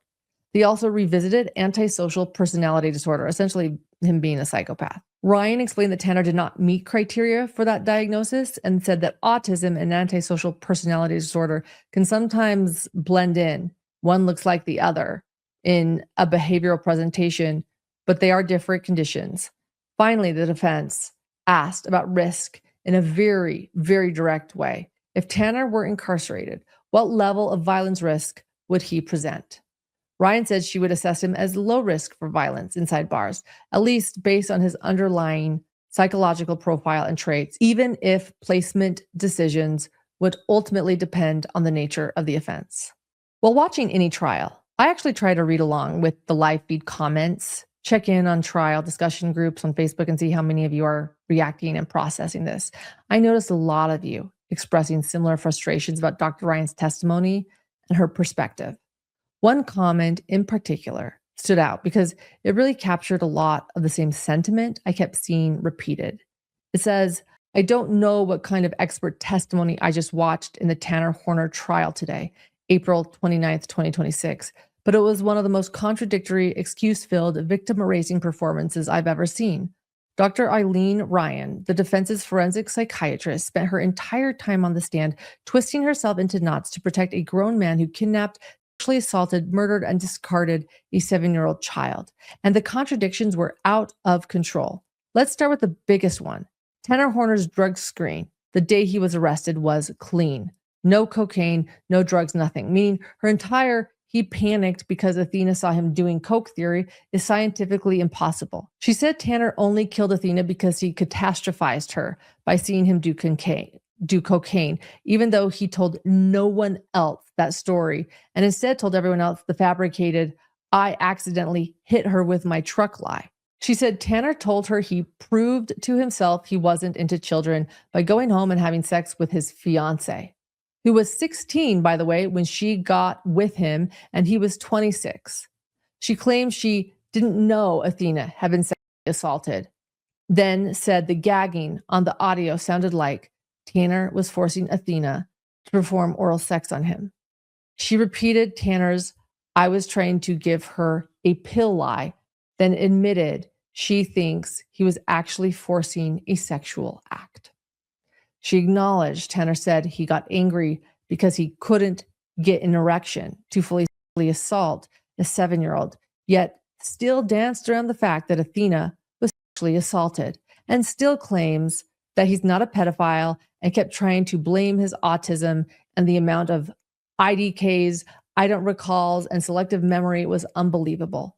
The judge literally had to call a break. This wasn't mitigation. This was excuse manufacturing. Mitigation is part of the process. Everyone understands that. But mitigation is not supposed to shift the blame to the victim, rewrite reality, or insult the intelligence of the entire courtroom. Athena Strand deserves better than this. Her family deserves better. The public deserves better. And watching a defense expert bend over backwards to defend the monster who kidnapped Athena, sexually assaulted her, beat her to death, disposed of her body, cleaned up his truck, and then went home and had sex with his fiancée while blaming the child for seeing him do cocaine when his drug test was clean is beyond disgusting. Athena is not a footnote. Athena is not an inconvenience. Athena is not a prop in Tanner Horner's pity narrative. Say her name, keep her centered, refuse to let this circus bury the truth. End quote. Wow. All right. Up next was a more personal witness, a woman identified only as Elizabeth. She explained that she had known Tanner for about 5 or 6 years and first met him through one of his ex-girlfriends while working at a previous job. And from her perspective, Tanner consistently ended up in relationships that were unhealthy, and she told the jury that he tended to gravitate towards women who were controlling and treated him badly. That detail caught my attention. It sets up the defense's theme of Tanner being someone easily influenced, reactive, not socially dominant in his relationships. Elizabeth described Tanner as someone who did not lead situations, but someone who followed situations. In her words, he was a follower. She said that he generally went along with what others wanted. He avoided conflict, didn't naturally step into control or leadership roles in social settings. Elizabeth told the jury that Tanner struggled with social anxiety and often did not know how to navigate conversations or group settings. She said he would sometimes come across as awkward, withdrawn, not because he was unfriendly, but because he didn't always know how to engage. So at first, people sometimes misread him as distant or rude. But once they got to know him, that impression tended to change. She described him as someone who kept a small circle, but was deeply loyal to the people in it. According to her, Tanner adored his friends and would do almost anything for them. That loyalty, she said, also came with being vulnerable. She believed people occasionally took advantage of his kindness because he didn't always set strong boundaries. As she put it, he would give somebody the shirt off his back, but they wouldn't always do the same for him. When asked about his mental health, Elizabeth said she believed Tanner struggled with depression and anxiety. She described seeing him freak out at times, but clarified that his reactions were usually directed inward rather than outward. She explained, in her view, his depression was not surprising given what he had experienced. She told the jury, he's been through a lot, and I have seen him be put through a lot, and that would make any normal person depressed. She pointed to relationship breakups, being cheated on, losing jobs as part of these things weighing on him. The defense focused more specifically on his anxiety triggers. So Elizabeth said what tended to set him off wasn't sort of random, but a fear of having done something wrong or upsetting someone. So even one small interpersonal misunderstanding could escalate his anxiety. If he thought he had said the wrong thing at work or upset an ex, it could spiral for him emotionally. She described it as situational and something that was constant. When asked about medication, Elizabeth said Tanner had not been on medication for most of the time she knew him, not because he refused, but because he didn't have access to resources to start treatment plans. She explained that shortly before the events in this case had begun, he had tried to get help. He had started seeing someone and had recently been placed on medication. But she also emphasized how short that window was, because she says that he had only been on medication for about 2 to 3 weeks before everything happened. She shared about how he coped with stress in general, rather than externalizing his emotions. She said he relied on things like music, writing, reading, and other creative outlets to regulate himself. On a more human note, Elizabeth described a different side of him when he became a father. She said he was extremely excited and proud. How did Tanner react to fatherhood? honestly, words can't describe how excited and proud he was to be a father. He didn't know, in my opinion, he didn't know how bad he wanted to be a father until he was a father. And then everything just changed. So without telling me what he said, did Tanner ever speak to you about his parents? Yes. Did he ever talk to you about aspiring to be a better parent than his son? Yes, but he wouldn't. But it wasn't a conversation that came up much. It was something that he didn't always like to talk about. She acknowledged that she was aware Tanner had pleaded guilty to kidnapping and murdering Athena. On cross-exam, the state walked her through the nature of her relationship, confirming they saw each other socially, but not constantly.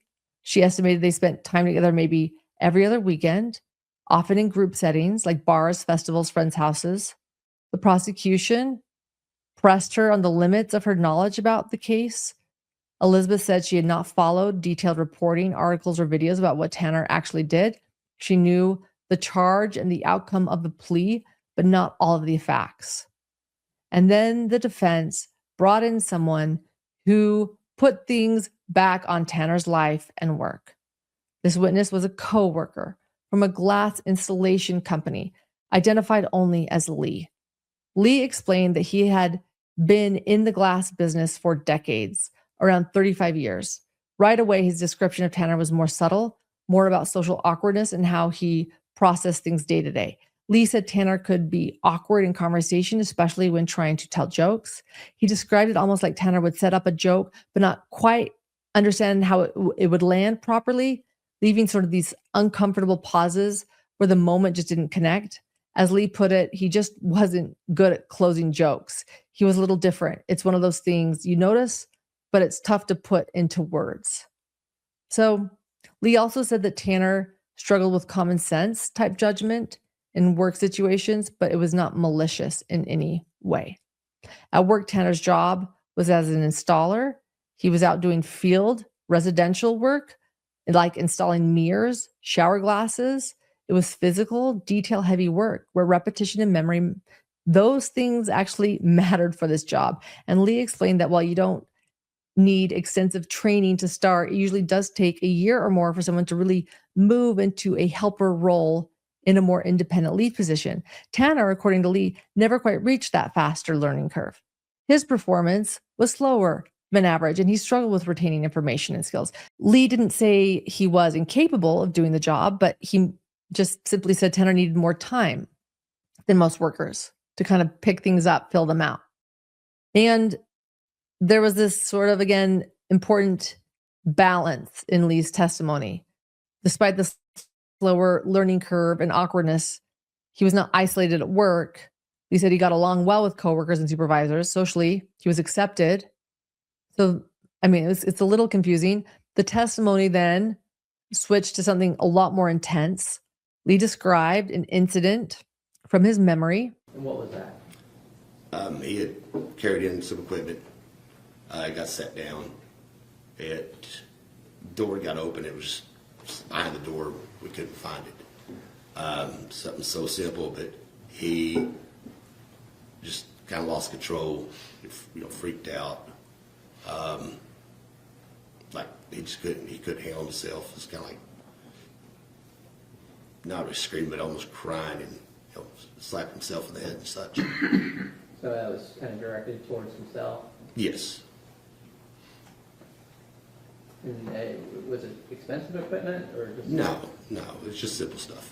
Lee ultimately said that this incident was serious enough that he had to let Tanner go from the job, not because of a continuous pattern of misconduct, but because a homeowner had been present during the outburst. So in that situation, Lee's hands were tied. They couldn't risk that kind of reaction happening in front of clients.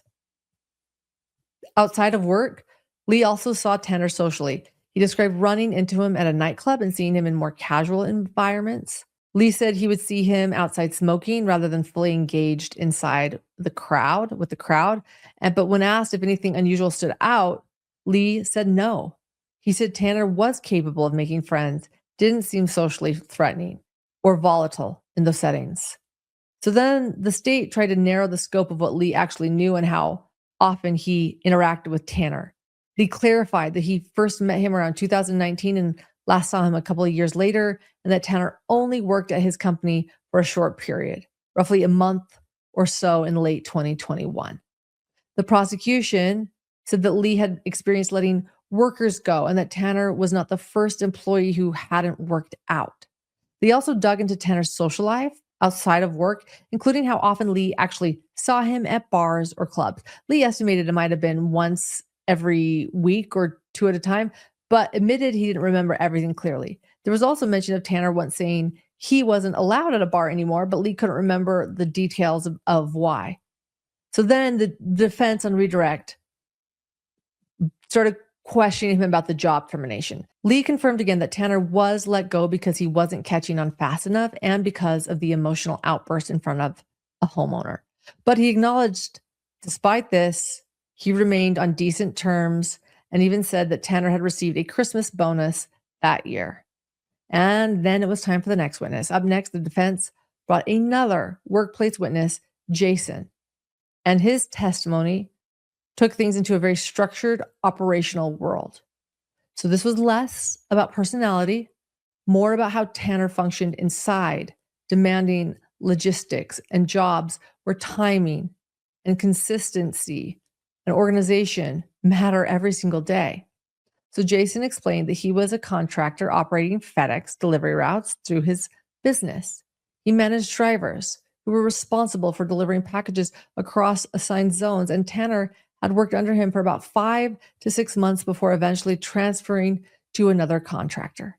And from the start, Jason described Tanner as someone who showed up and worked even if he wasn't punctual or the most polished driver in the fleet. He said Tanner typically arrived at 20 to 30 minutes later than other employees. Jason walked the jury through how the FedEx system works day to day. Drivers arrive at the terminal in the morning, typically between 7 and 7:30 a.m., where trucks are already loaded by warehouse staff. Those packages are organized in sequence numbers. Drivers use a system called Ground Cloud to map out delivery order and manage their routes. He made an important point. He explained that while this provided structure, drivers are still responsible for managing their own day.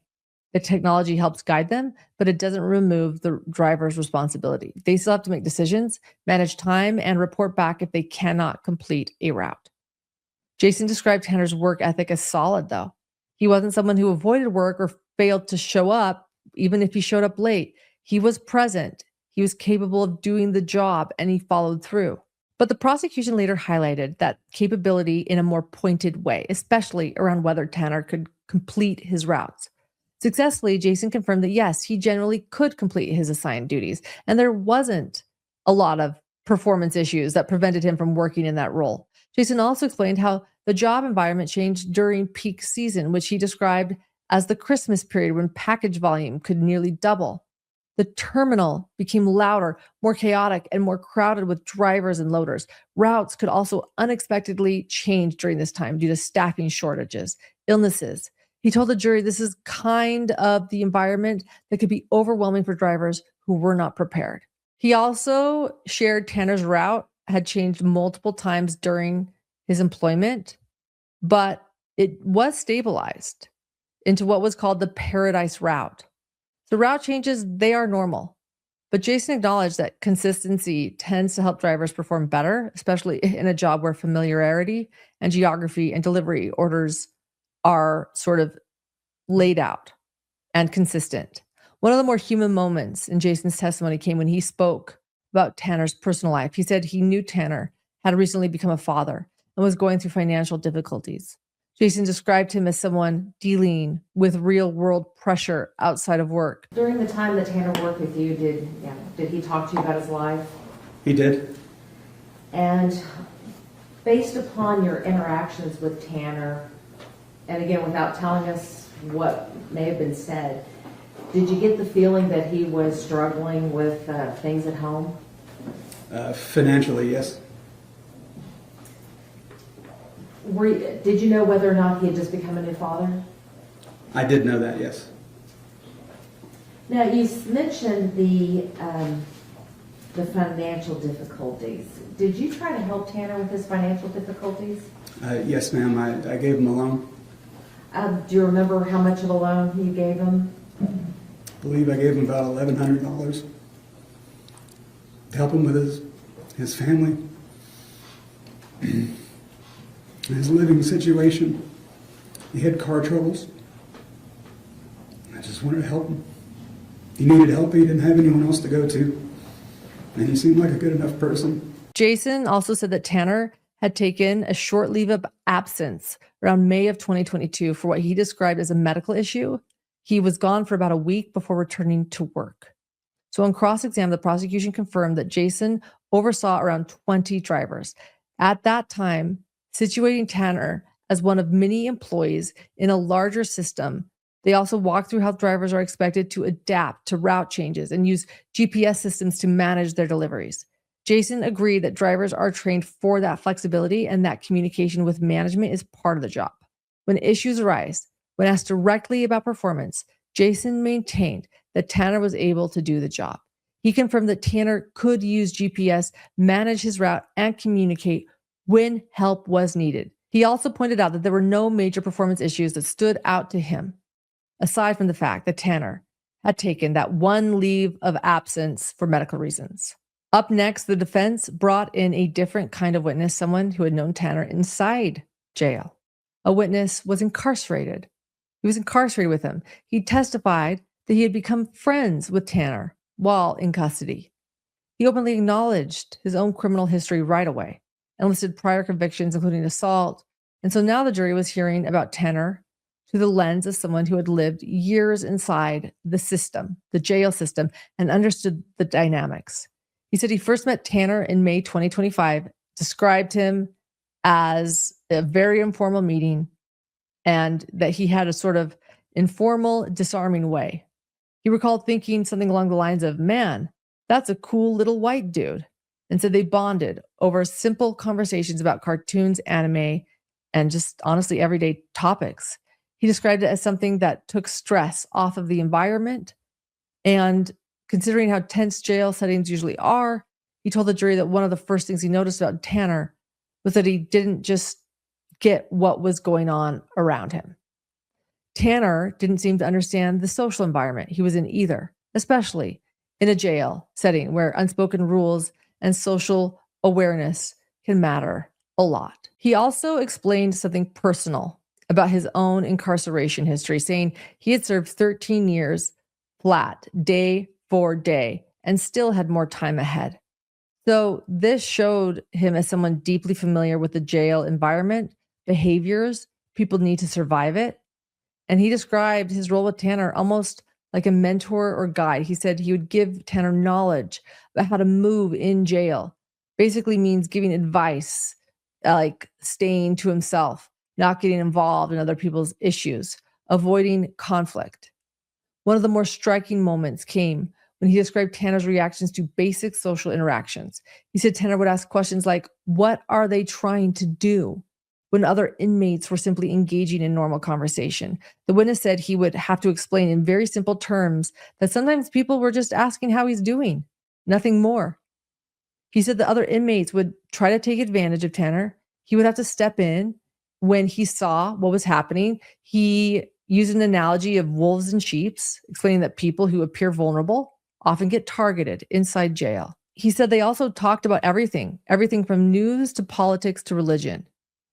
He said it involved the Bible too. He said they would read scriptures together using tablets to communicate through the cell doors, discussing passages from books like Acts, Luke, and Matthew. They created a routine together around shared Bible reading and conversation. They had nicknames for each other. The witness called Tanner Thorn, and Tanner called him Chicken. But underneath those moments of connection, the witness consistently described Tanner as emotionally unstable in certain situations. He said he noticed clear signs of anxiety, especially in the mornings or after court appearances. The witness even compared Tanner's behavior to middle school type behavior. He was careful, though, to say Tanner wasn't mean or malicious. He said that people sometimes misunderstood him as sarcastic or rude when he was actually trying to be funny or engage socially, but it just didn't land. And then the witness read a letter that he had written to Tanner. Bro, think about Jesus, his character, heart, posture. I just want you to know you're loved, forgiven. Bro, I'm serious when I say you taught me so much, bro. You're a light, and you shine bright in this darkness. Fam, you actually make me grow the fuck up, Thorn. I have a messed up view of life that gets the best of me at times. But you know what? When I come to the door, see you, I have to self-check myself. I have to appreciate the gratitude, the faith, the foundation, the peace you show. I can't stress when I see that you wake up and fight so hard for sanity that for sure I know I wouldn't have the way you believe, and not doubt God is amazing. Bro, stay solid. On cross-exam, the prosecution clarified that the witness was housed in a restricted jail setting with Tanner, communicating through doors and windows rather than interacting freely. The state said that the witness had been around Tanner for about a year, but pressed him on a key limitation. He had no direct knowledge of the facts of the case itself. He admitted that Tanner never told him what he did, and he had not asked. He said his understanding came from what he had heard, not from Tanner directly, even so he maintained his opinion of Tanner's character. Despite knowing the charge and the guilty plea, he described Tanner as a good person based on what he had personally observed. The defense then brought in another expert, Dr. Julian Davies. He introduced himself as a clinical professor of pediatrics and a medical doctor with training from Yale and the University of Washington. He told the jury he had been working on a specialized clinic focused on fetal alcohol spectrum disorders for over 20 years, not just treating patients, but teaching other doctors how to diagnose it. He had testified in multiple states before. He's being paid $450 an hour for his work, putting in around 30 to 40 hours. His testimony honestly turned into a mini medical lecture, but I think it was designed to walk the jury step by step through how FASD works. He said the FASD is not a single diagnosis. It's sort of this umbrella term that includes a range of conditions caused by prenatal alcohol exposure. So he told them that doctors look at 4 main areas when diagnosing it: growth, facial features, confirmed alcohol exposure during pregnancy, and brain function. So he explained that the most severe fetal alcohol syndrome is actually just a small subset of the larger category. He said that this was one of the most critical pieces of the case. He said his exposure before birth, according to him, Tanner's mother reported drinking heavily in the early weeks of pregnancy before she knew that she was pregnant. He emphasized how important that timing is. The first trimester is when the brain's developing and forming. And alcohol is something that directly damages that development. He said the fetus receives the same blood alcohol level as the mother, but cannot metabolize it effectively. He explained that alcohol can kill brain cells, disrupt how they migrate, alter brain structure, interfere with how connections form. And he also explained that this kind of binge drinking is considered very high risk, even citing research that suggests around 40% of children exposed in that way show some level of impact. But he didn't claim this was the textbook case of the most severe of conditions. He was clear that Tanner did not have the facial features associated with fetal alcohol syndrome. He did not have growth deficiencies. Okay, so now I'm thinking, well, yeah, sure, there are classic signs, but the most classic signs aren't there. But this sets up the next part of his testimony.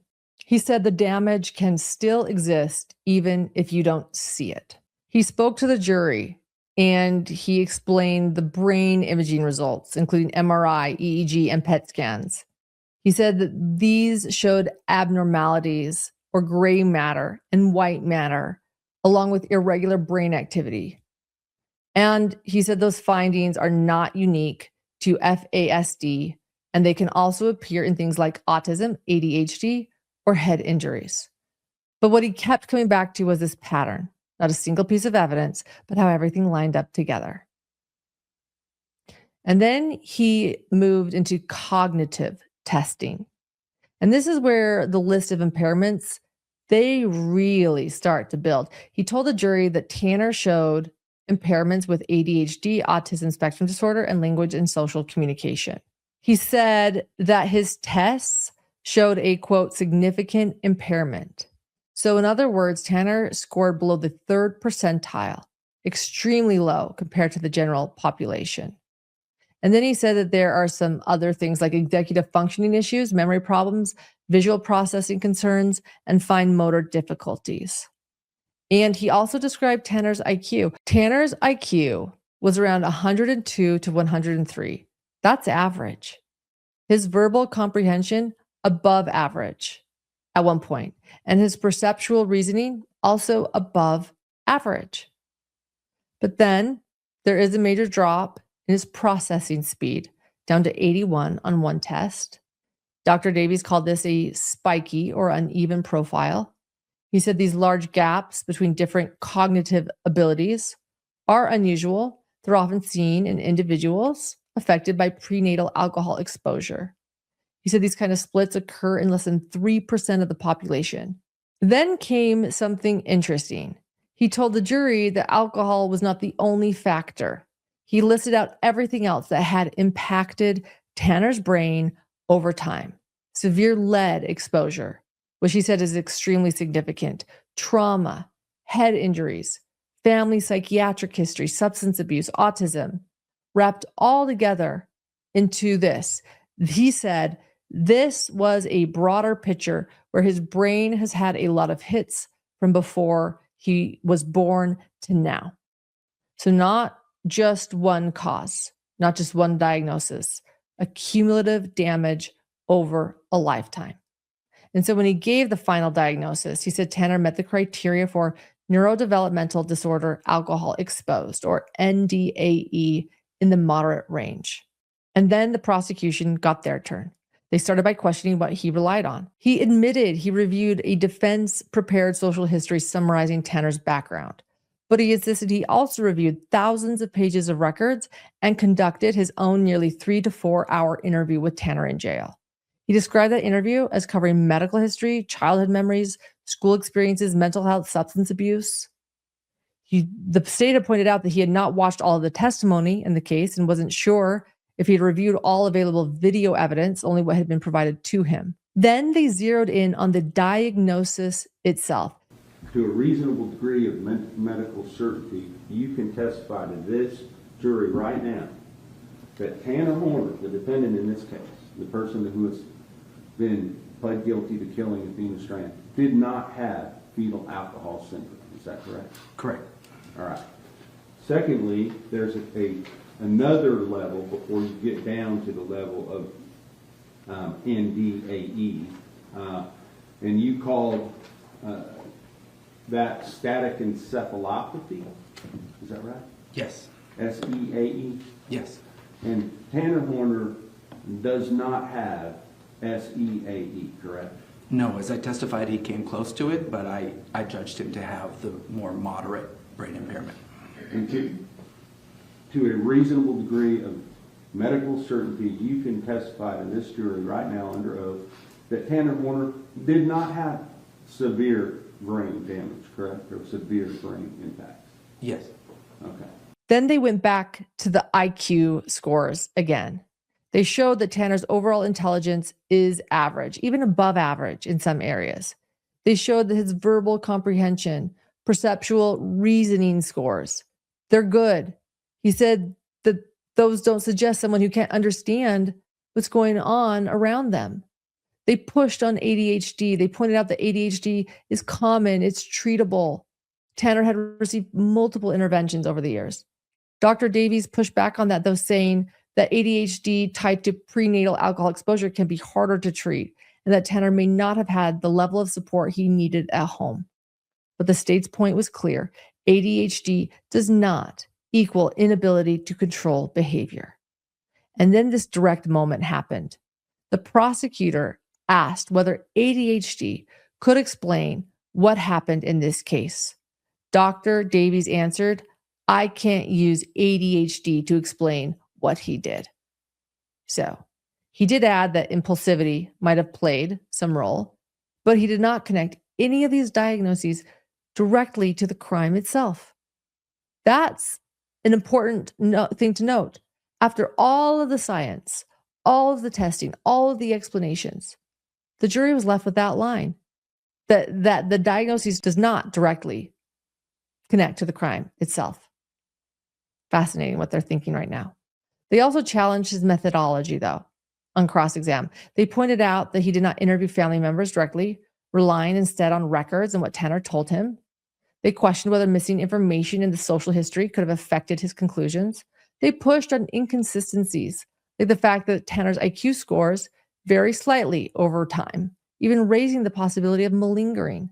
But Dr. Davies said there was no indication of that in the testing. So by the time the redirect came around, the defense tried to clean up some of that. Dr. Davies explained that the IQ scores naturally have a margin of error, usually about 5 points in either direction, and that different versions of the test can produce slightly different results. He said that the overall pattern, not the exact numbers, is what matters. He said that if tested again, you would expect to see similar uneven functioning. He also reiterated that NDAE falls under the FASD umbrella and that more than half of the patients seen in his clinic received that diagnosis. And he clarified that he was not asked to evaluate insanity or legal responsibility. He was simply asked to determine whether Tanner had fetal alcohol spectrum disorder.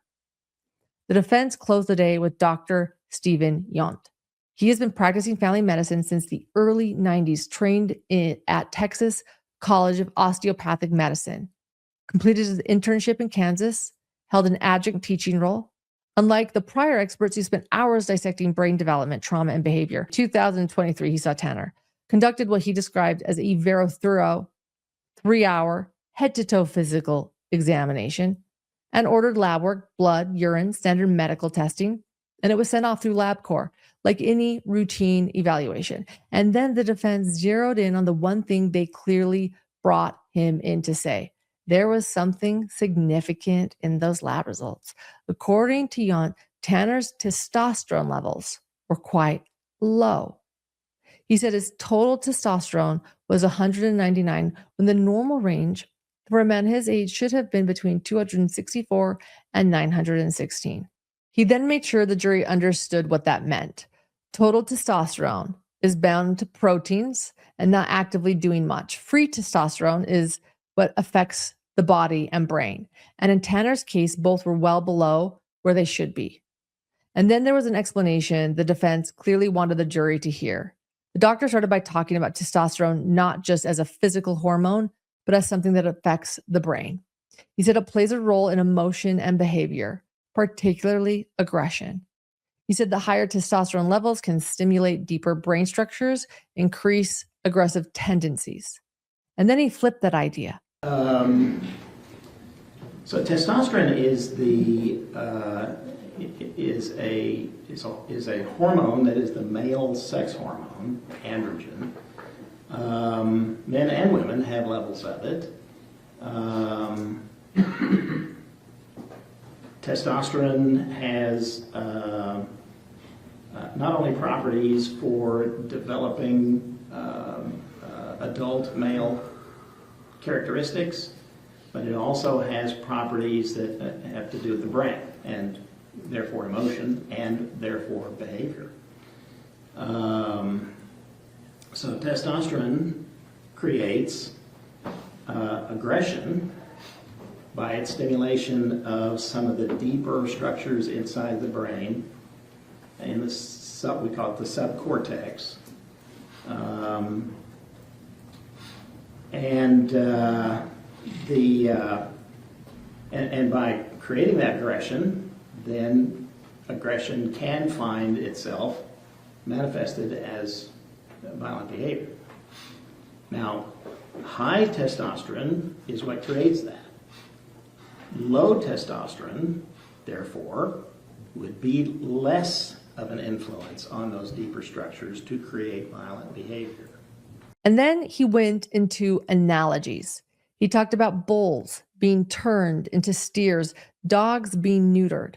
In each case, lowering testosterone makes the animal less aggressive, less likely to lash out. But he was careful to add an important qualifier. Even with low testosterone, aggression is not impossible. A steer can still hurt you. A dog can still bite. A person can still act violently if they are scared, panicked, or provoked. He acknowledged that testosterone does not take away a person's ability to think or reason. And just as quickly as it started, the defense wrapped up. And I think a lot of people watching had the same reaction. That was it. After all that buildup, the entire purpose of the witness boiled down to one idea, that Tanner had low testosterone. So then the prosecution stands up and they went straight to the timeline. When were these labs taken? September 2023. Well, after the crime. Did the doctor have any evidence of what Tanner's testosterone levels were back in November of 2022 when the murder happened? No. Could he say with a reasonable degree of medical certainty that the levels would have been the same? No. That would be speculation. And just like that, the foundation of the testimony, it kind of just like was pulled. The jury was sort of just kind of left with this idea of Tanner at the time of the offense, but didn't really know what that meant. And this was sort of, these tests were years later with no way to connect the two. The prosecution really, honestly, they didn't need to argue or debate the hormone science. They just needed a jury to like see the gap. And then once they made that point, they sat down. So by the end of the witness, the courtroom kind of was left in sort of this like strange place because there's been hours of these psychological and neurological testimony that's been really complex. And earlier in the day, the defense closed with something, honestly, that felt oversimple. Low testosterone. That's what we got. Low testosterone. That was the note they ended on for the day. Well, Thursday started off with another major expert, though, taking the stand, Dr. Eric Imof. So no testosterone for Dr. Eric Imof. He is a doctor that is a licensed psychologist in multiple states, including Florida, Virginia, Alabama, Connecticut. He also held a temporary license in Texas. He described himself as a forensic psychologist, meaning he does not do traditional therapy or treatment. Instead, his entire job is to evaluate people for courts and explain mental health issues in a legal setting. So he walked through his career history, residential juvenile treatment center early on, moved to research and outcome work. By 1999, he was the program director at a secure level 8 facility in Florida. It basically means a highly structured correctional mental health environment. In 2000, he opened his own private practice where he has been doing forensic evaluations ever since. He told the jury he had leadership experience in professional organizations. He had published academic work, including a book chapter on evaluating internet child pornography offenders. He regularly trained attorneys, prosecutors, probation officers on psychological topics and testified in court cases all over the country, both for the prosecution and defense. He estimated his testimony split was about 50-50. And then he spoke financial logistic parks. He confirmed he was being paid $450 per hour and that he worked alongside his partner, Dr. Spence, with a combined rate of about $600 an hour. He estimated he had already spent about 15 hours just on the report in this case, not including evaluation, travel, and time. Once his background was established, he delved into what was actually asked, he was asked to do in Tanner's case. So the defense retained him, and they wanted to confirm whether Tanner met the criteria for autism spectrum disorder. So he explained that forensic psychological evaluations are not just based on conversation. They require multiple tests, and they require records, reviews, interviews, psychological testing, collateral information from outside sources. He said he reviewed a wide range of records, including prior mental health treatment and school records. He looked over discovery materials provided to him. He also testified that he watched interrogation footage and the abduction video specifically to observe behavioral patterns that might be consistent with autism traits. And the doctor said that he met with Tanner twice over 2 days, totaling just over 9 hours of direct evaluation time. So during those sessions, he administered several standardized psychological assessments. The first two were considered major diagnostic tools for autism. The ADOS-2, which is the Autism Diagnostic Observation Schedule, and the ADIR, which is the Autism Diagnostic Interview Revised. He also used the SRS-2, it measures social responsiveness, the ABAS-3, it looks at adaptive functioning in everyday life. So according to his testimony, Tanner met the clinical cutoff scores on the autism assessments, and the results from the additional testing also supported that diagnosis. Didn't stop there. Dr. Imof testified that Tanner had a significant trauma history with symptoms consistent with anxiety, depression, hypervigilance, flashbacks, and nightmares. He referenced results from trauma-related testing, specifically the TSI-2, and said those findings were consistent and valid, with no signs of exaggeration or distortion in the results.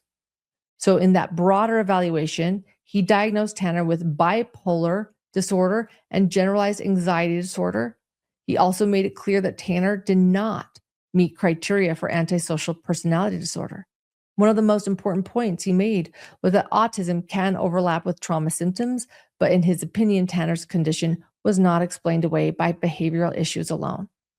Cross-examination, the state focused heavily on methodology and reliability. One of their first points was that many of the tests relied on self-reporting. Tanner's answers played a role in the results. Dr. Imof acknowledged that was true, but said this is why psychologists use multiple sources of information, not just self-reporting. The prosecution said that Tanner had given different versions of events to different people.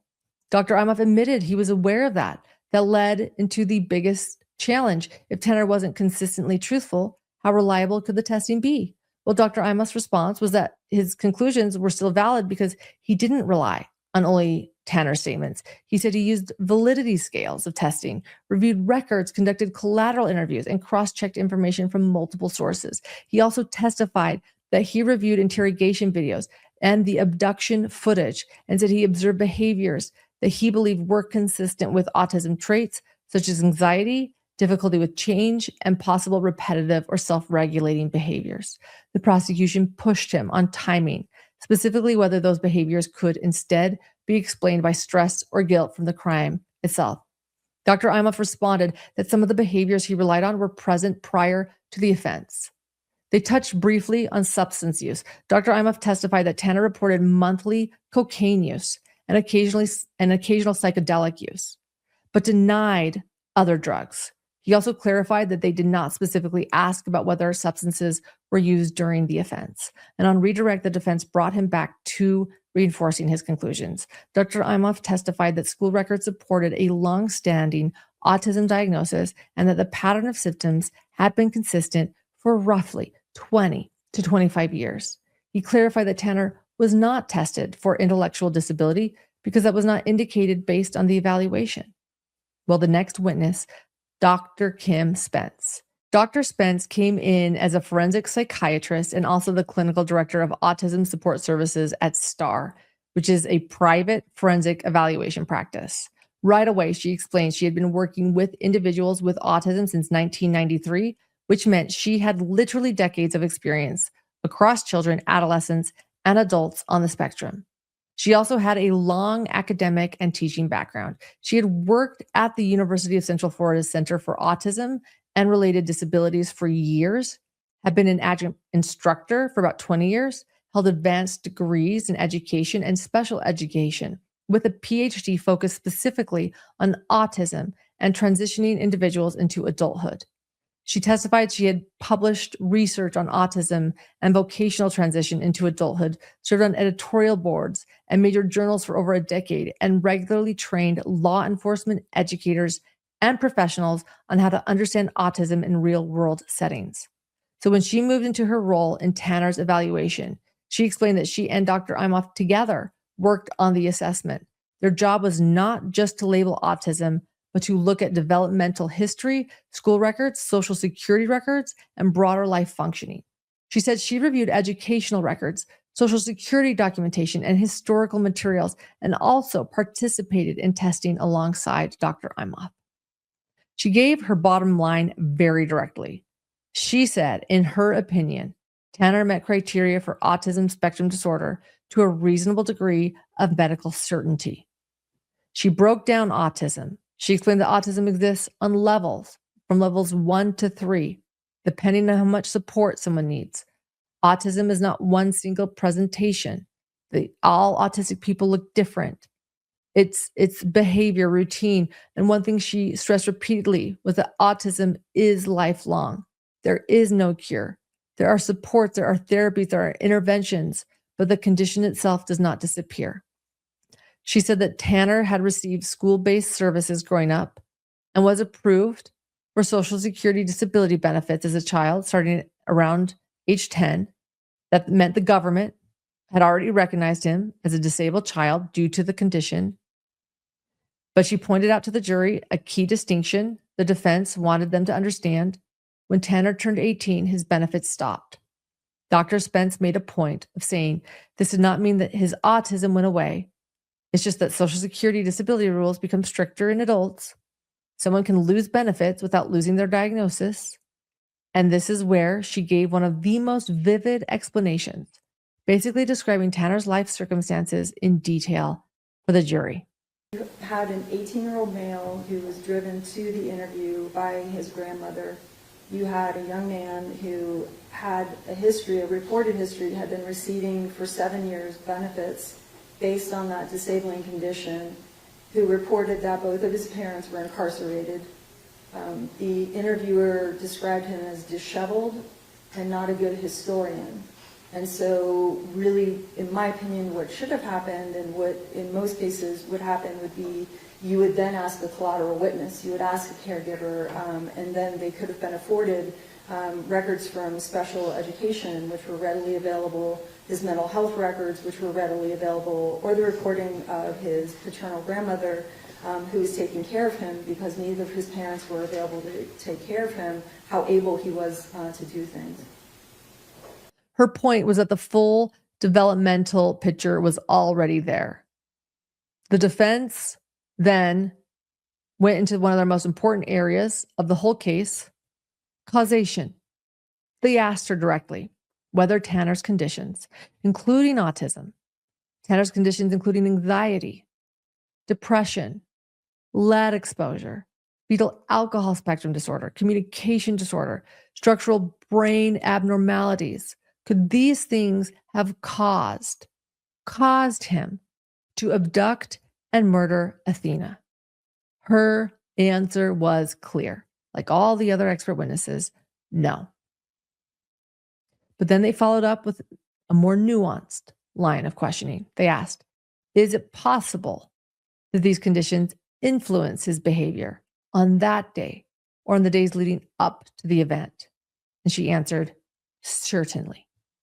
They pushed further. Can these conditions influence his behavior after the event, after his arrest? Yes. And can these conditions influence his behavior going forward once he goes to prison? Yes. So she pointed something out that the defense clearly wanted her to point out. Influence. Yes. Direct causation? No. But could they have influenced his behavior? Yes. She said that based on what she had seen, Tanner seemed to be doing well in jail. And that statement became important on cross because in cross-examination, the prosecution focused hard on the limits of what she was saying versus what the jury might hear. One of the key admissions was that individuals with autism as a group do not have a general tendency toward violence. And I am glad that the jury isn't going to sit there and hear that autism itself explained his conduct. They also went after inconsistencies in drug use reporting. The prosecution pointed out a discrepancy between her notes and the joint report with Imof. In her notes, Tanner's use was described as a lot, while the final report described it as sporadic. Dr. Spence clarified that the difference likely came from how each clinician recorded or interpreted interview information and that different sections reflected different data sources. On redirect, she clarified that Tanner's drug use history included starting around 2011 or 2012 with patterns that were inconsistent, sometimes long gaps without use, and other times weekly use. The prosecution also pressed her on Tanner's self-reported lifestyle. She said that during evaluation, he described having an active social life, around 30 sexual partners, significant drug use history. She said that he had difficulty maintaining employment, either being fired or leaving jobs abruptly. And when it came to jail behavior, the prosecution challenged her earlier suggestion that Tanner was doing well in custody by pointing out that he had been kept in segregated housing the entire time and had limited interaction with other inmates or really anyone. And she agreed that he did not have access to the general jail population. That could have weakened her conclusion, but on redirect, the defense rebuilt it. She clarified that even though he was isolated from other inmates, he still interacted with staff, medical professionals, transport officers, people delivering meals, and others who had regular contact with him. She emphasized that during those interactions, he did not display aggression towards any of them.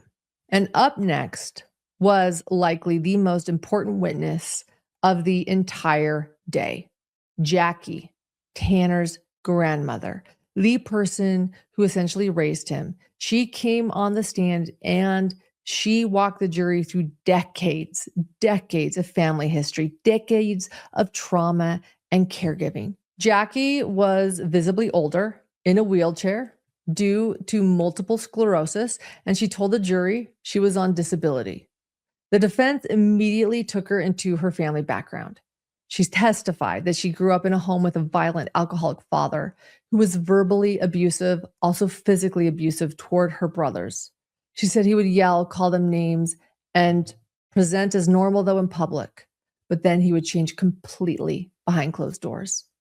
She disclosed that she had been sexually abused as a child over a period of years. She didn't go into detail about who abused her, but said she was very little when it started happening, and it happened to her sister as well. She said she didn't tell anyone for a long time because, in her words, we didn't talk about it. Eventually, she did tell her mother when she was around 12 or 13, but at that point, the abuse had already stopped. She was taken to the doctor and diagnosed with depression and PTSD. She testified that her siblings experienced similar trauma, including substance abuse issues and severe mental health struggles, including suicide in the family. She was asked how many of her family members dealt with alcoholism. She said everybody had that problem.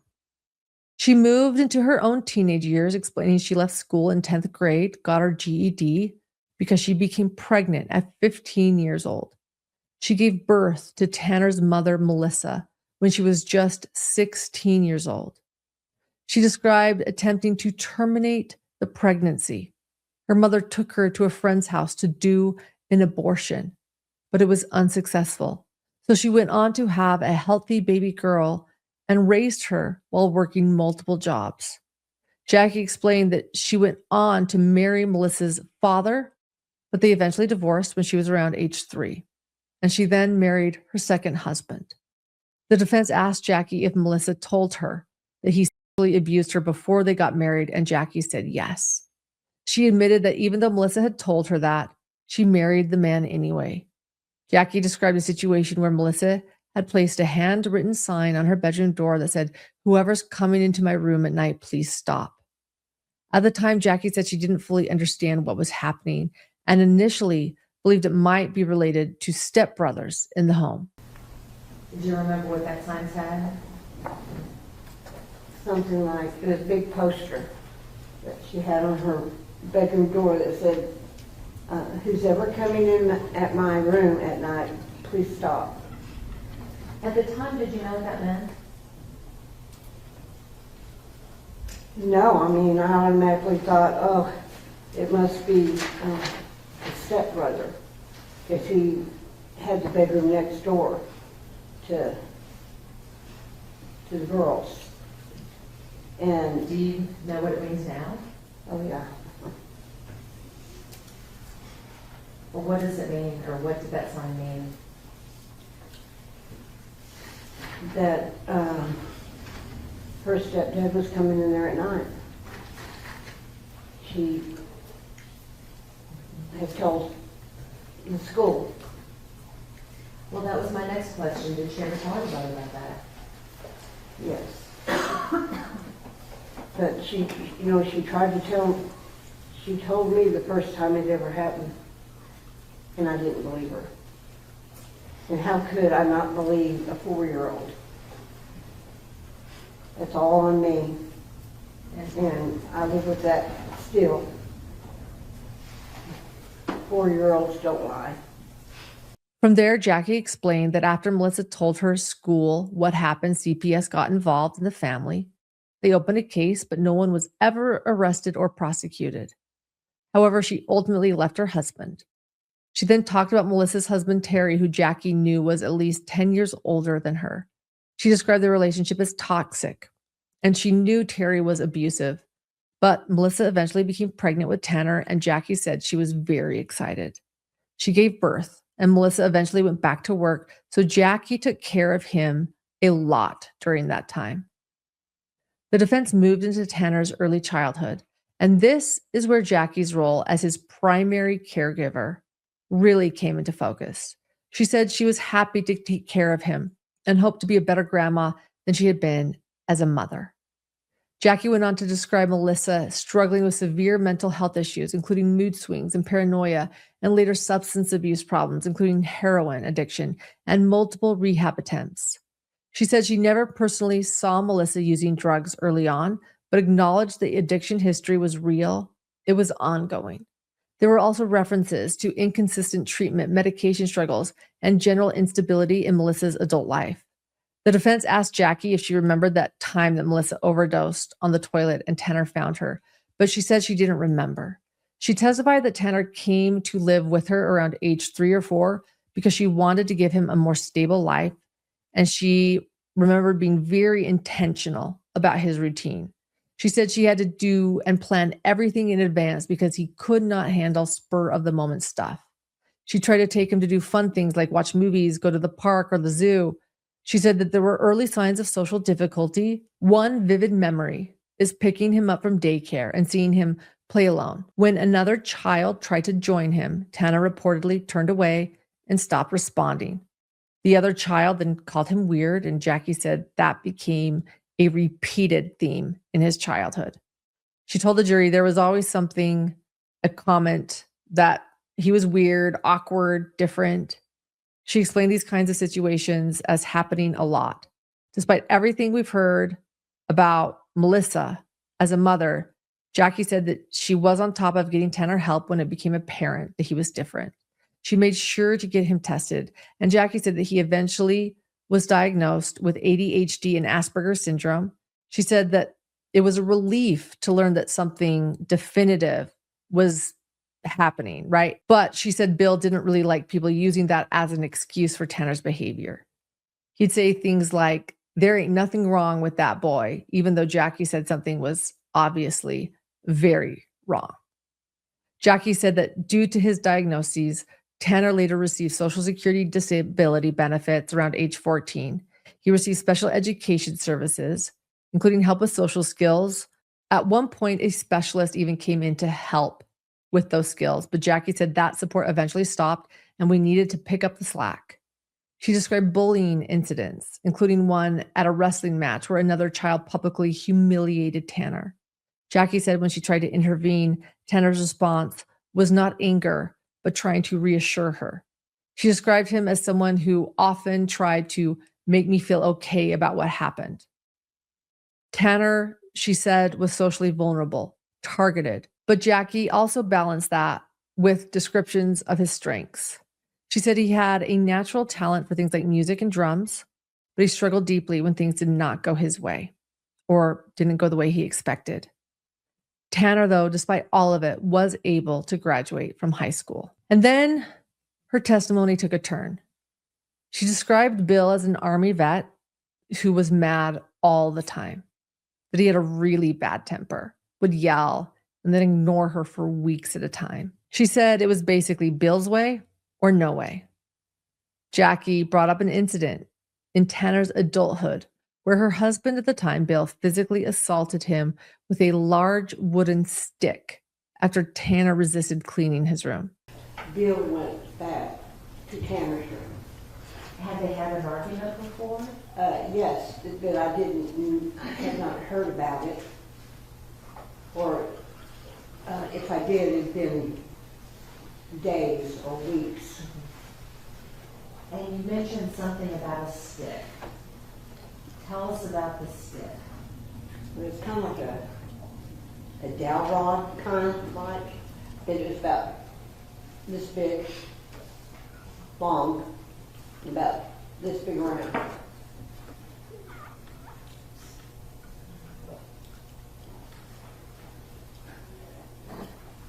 Is that the stick that you're referring to on Defense Exhibit number 109? Yes. What did Bill do with that stick?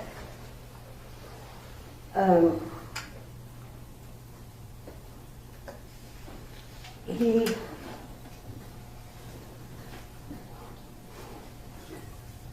told Tanner, stand still. Just stand still. And Tanner's just standing there, yeah. After I'd already told him, I said, Tanner, you need to leave because he's mad.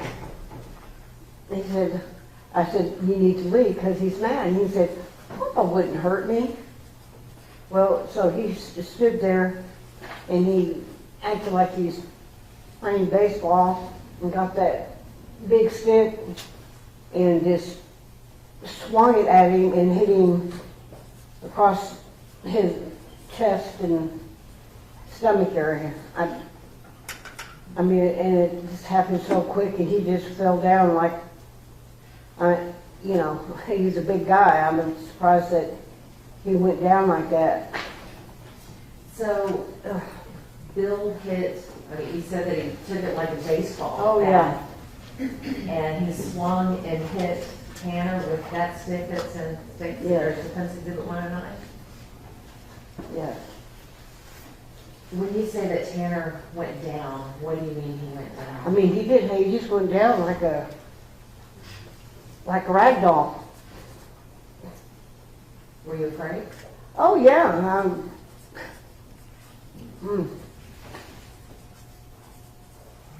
That was terrible. I mean, it was like a movie. It was terrible. Was that something that you would have ever expected from him? No. No. And neither would he. It shocked Tanner. He couldn't believe it. What did Tanner do after Bill had hit him with that stick? You know, he was crying. Went back to his room. And came back about 15 or 20 minutes later, bleeding everywhere. He cut his arm, and it was just, the blood was just pouring out. And Bill saw it, he said, well, I guess you ought to take him to the hospital. And I did. Did Bill seem concerned at all? No. What happened when you took him to the hospital? Well, he went in and they looked at it and got, I don't remember how many stitches, but at least 10. And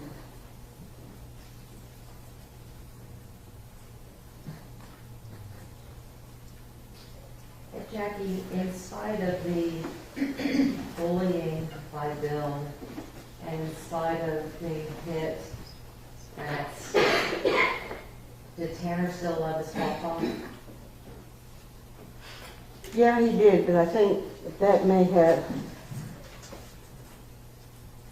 I think that made him think twice about him, you know. And when Bill passed away, how did that affect Tanner? He was very sad. As the testimony moved toward Tanner's adult life, Jackie described him as excited to become a father. She said that in the time leading up to the murder, he appeared stressed, describing him as snappy and kind of shaky. She linked that stress to relationship issues with Cassie. financial stresses, lack of sleep. Jackie explained that Tanner used to be really into church when he was younger, but kind of stopped going when he was more focused on being in a band and working and doing drugs. But she also said that after his arrest, Tanner returned to his faith and began reading the Bible regularly once again. And then came the emotional close of her direct testimony. Jackie, how has all of this affected and impacted you and your family?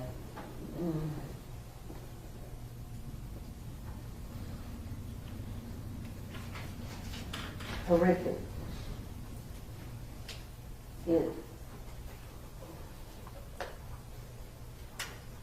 I mean, we're just devastated. And I'm so sorry for Athena's parents. More than you'll ever know. We think about you every day, and I pray for you every day.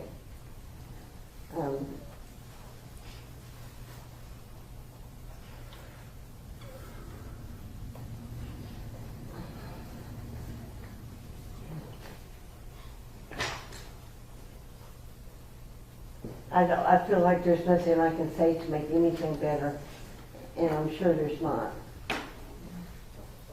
I just want you to know that I have not forgotten you or your daughter. Every day we think about her. And you guys. On cross-exam, the prosecution circled back to the stick incident and clarified timing. Jackie said that Tanner was around 25 years old when it happened, meaning he was an adult, not a child. They emphasized that Jackie had been Tanner's primary caregiver his entire life, almost functioning as a parent figure. They directly challenged the issue of responsibility in this case. Jackie acknowledged that she believed Tanner's problems had something to do with it, referring to the murder, but she also agreed that he knew right from wrong and he is solely responsible for why they're all there. The prosecution reinforced that point bluntly.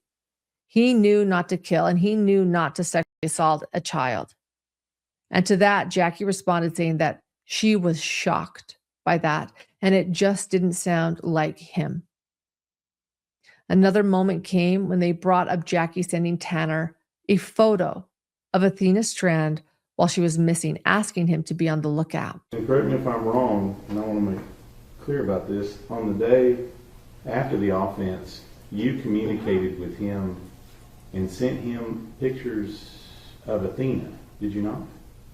I took a picture because it was on the TV. And I called him and said, Tanner, I know you're working out in paradise. Please look out for this little girl. She's missing. This was after he'd already killed her and after he already dumped her. Well, I didn't know that. Well, you know now that was what Yeah. And what was his response to you when you informed him about this little girl missing and you sent him a picture? What was his response? He's like, okay, I'll look out for her. It was kind of a generic answer. But he didn't dwell on it. But he did want it. Huh?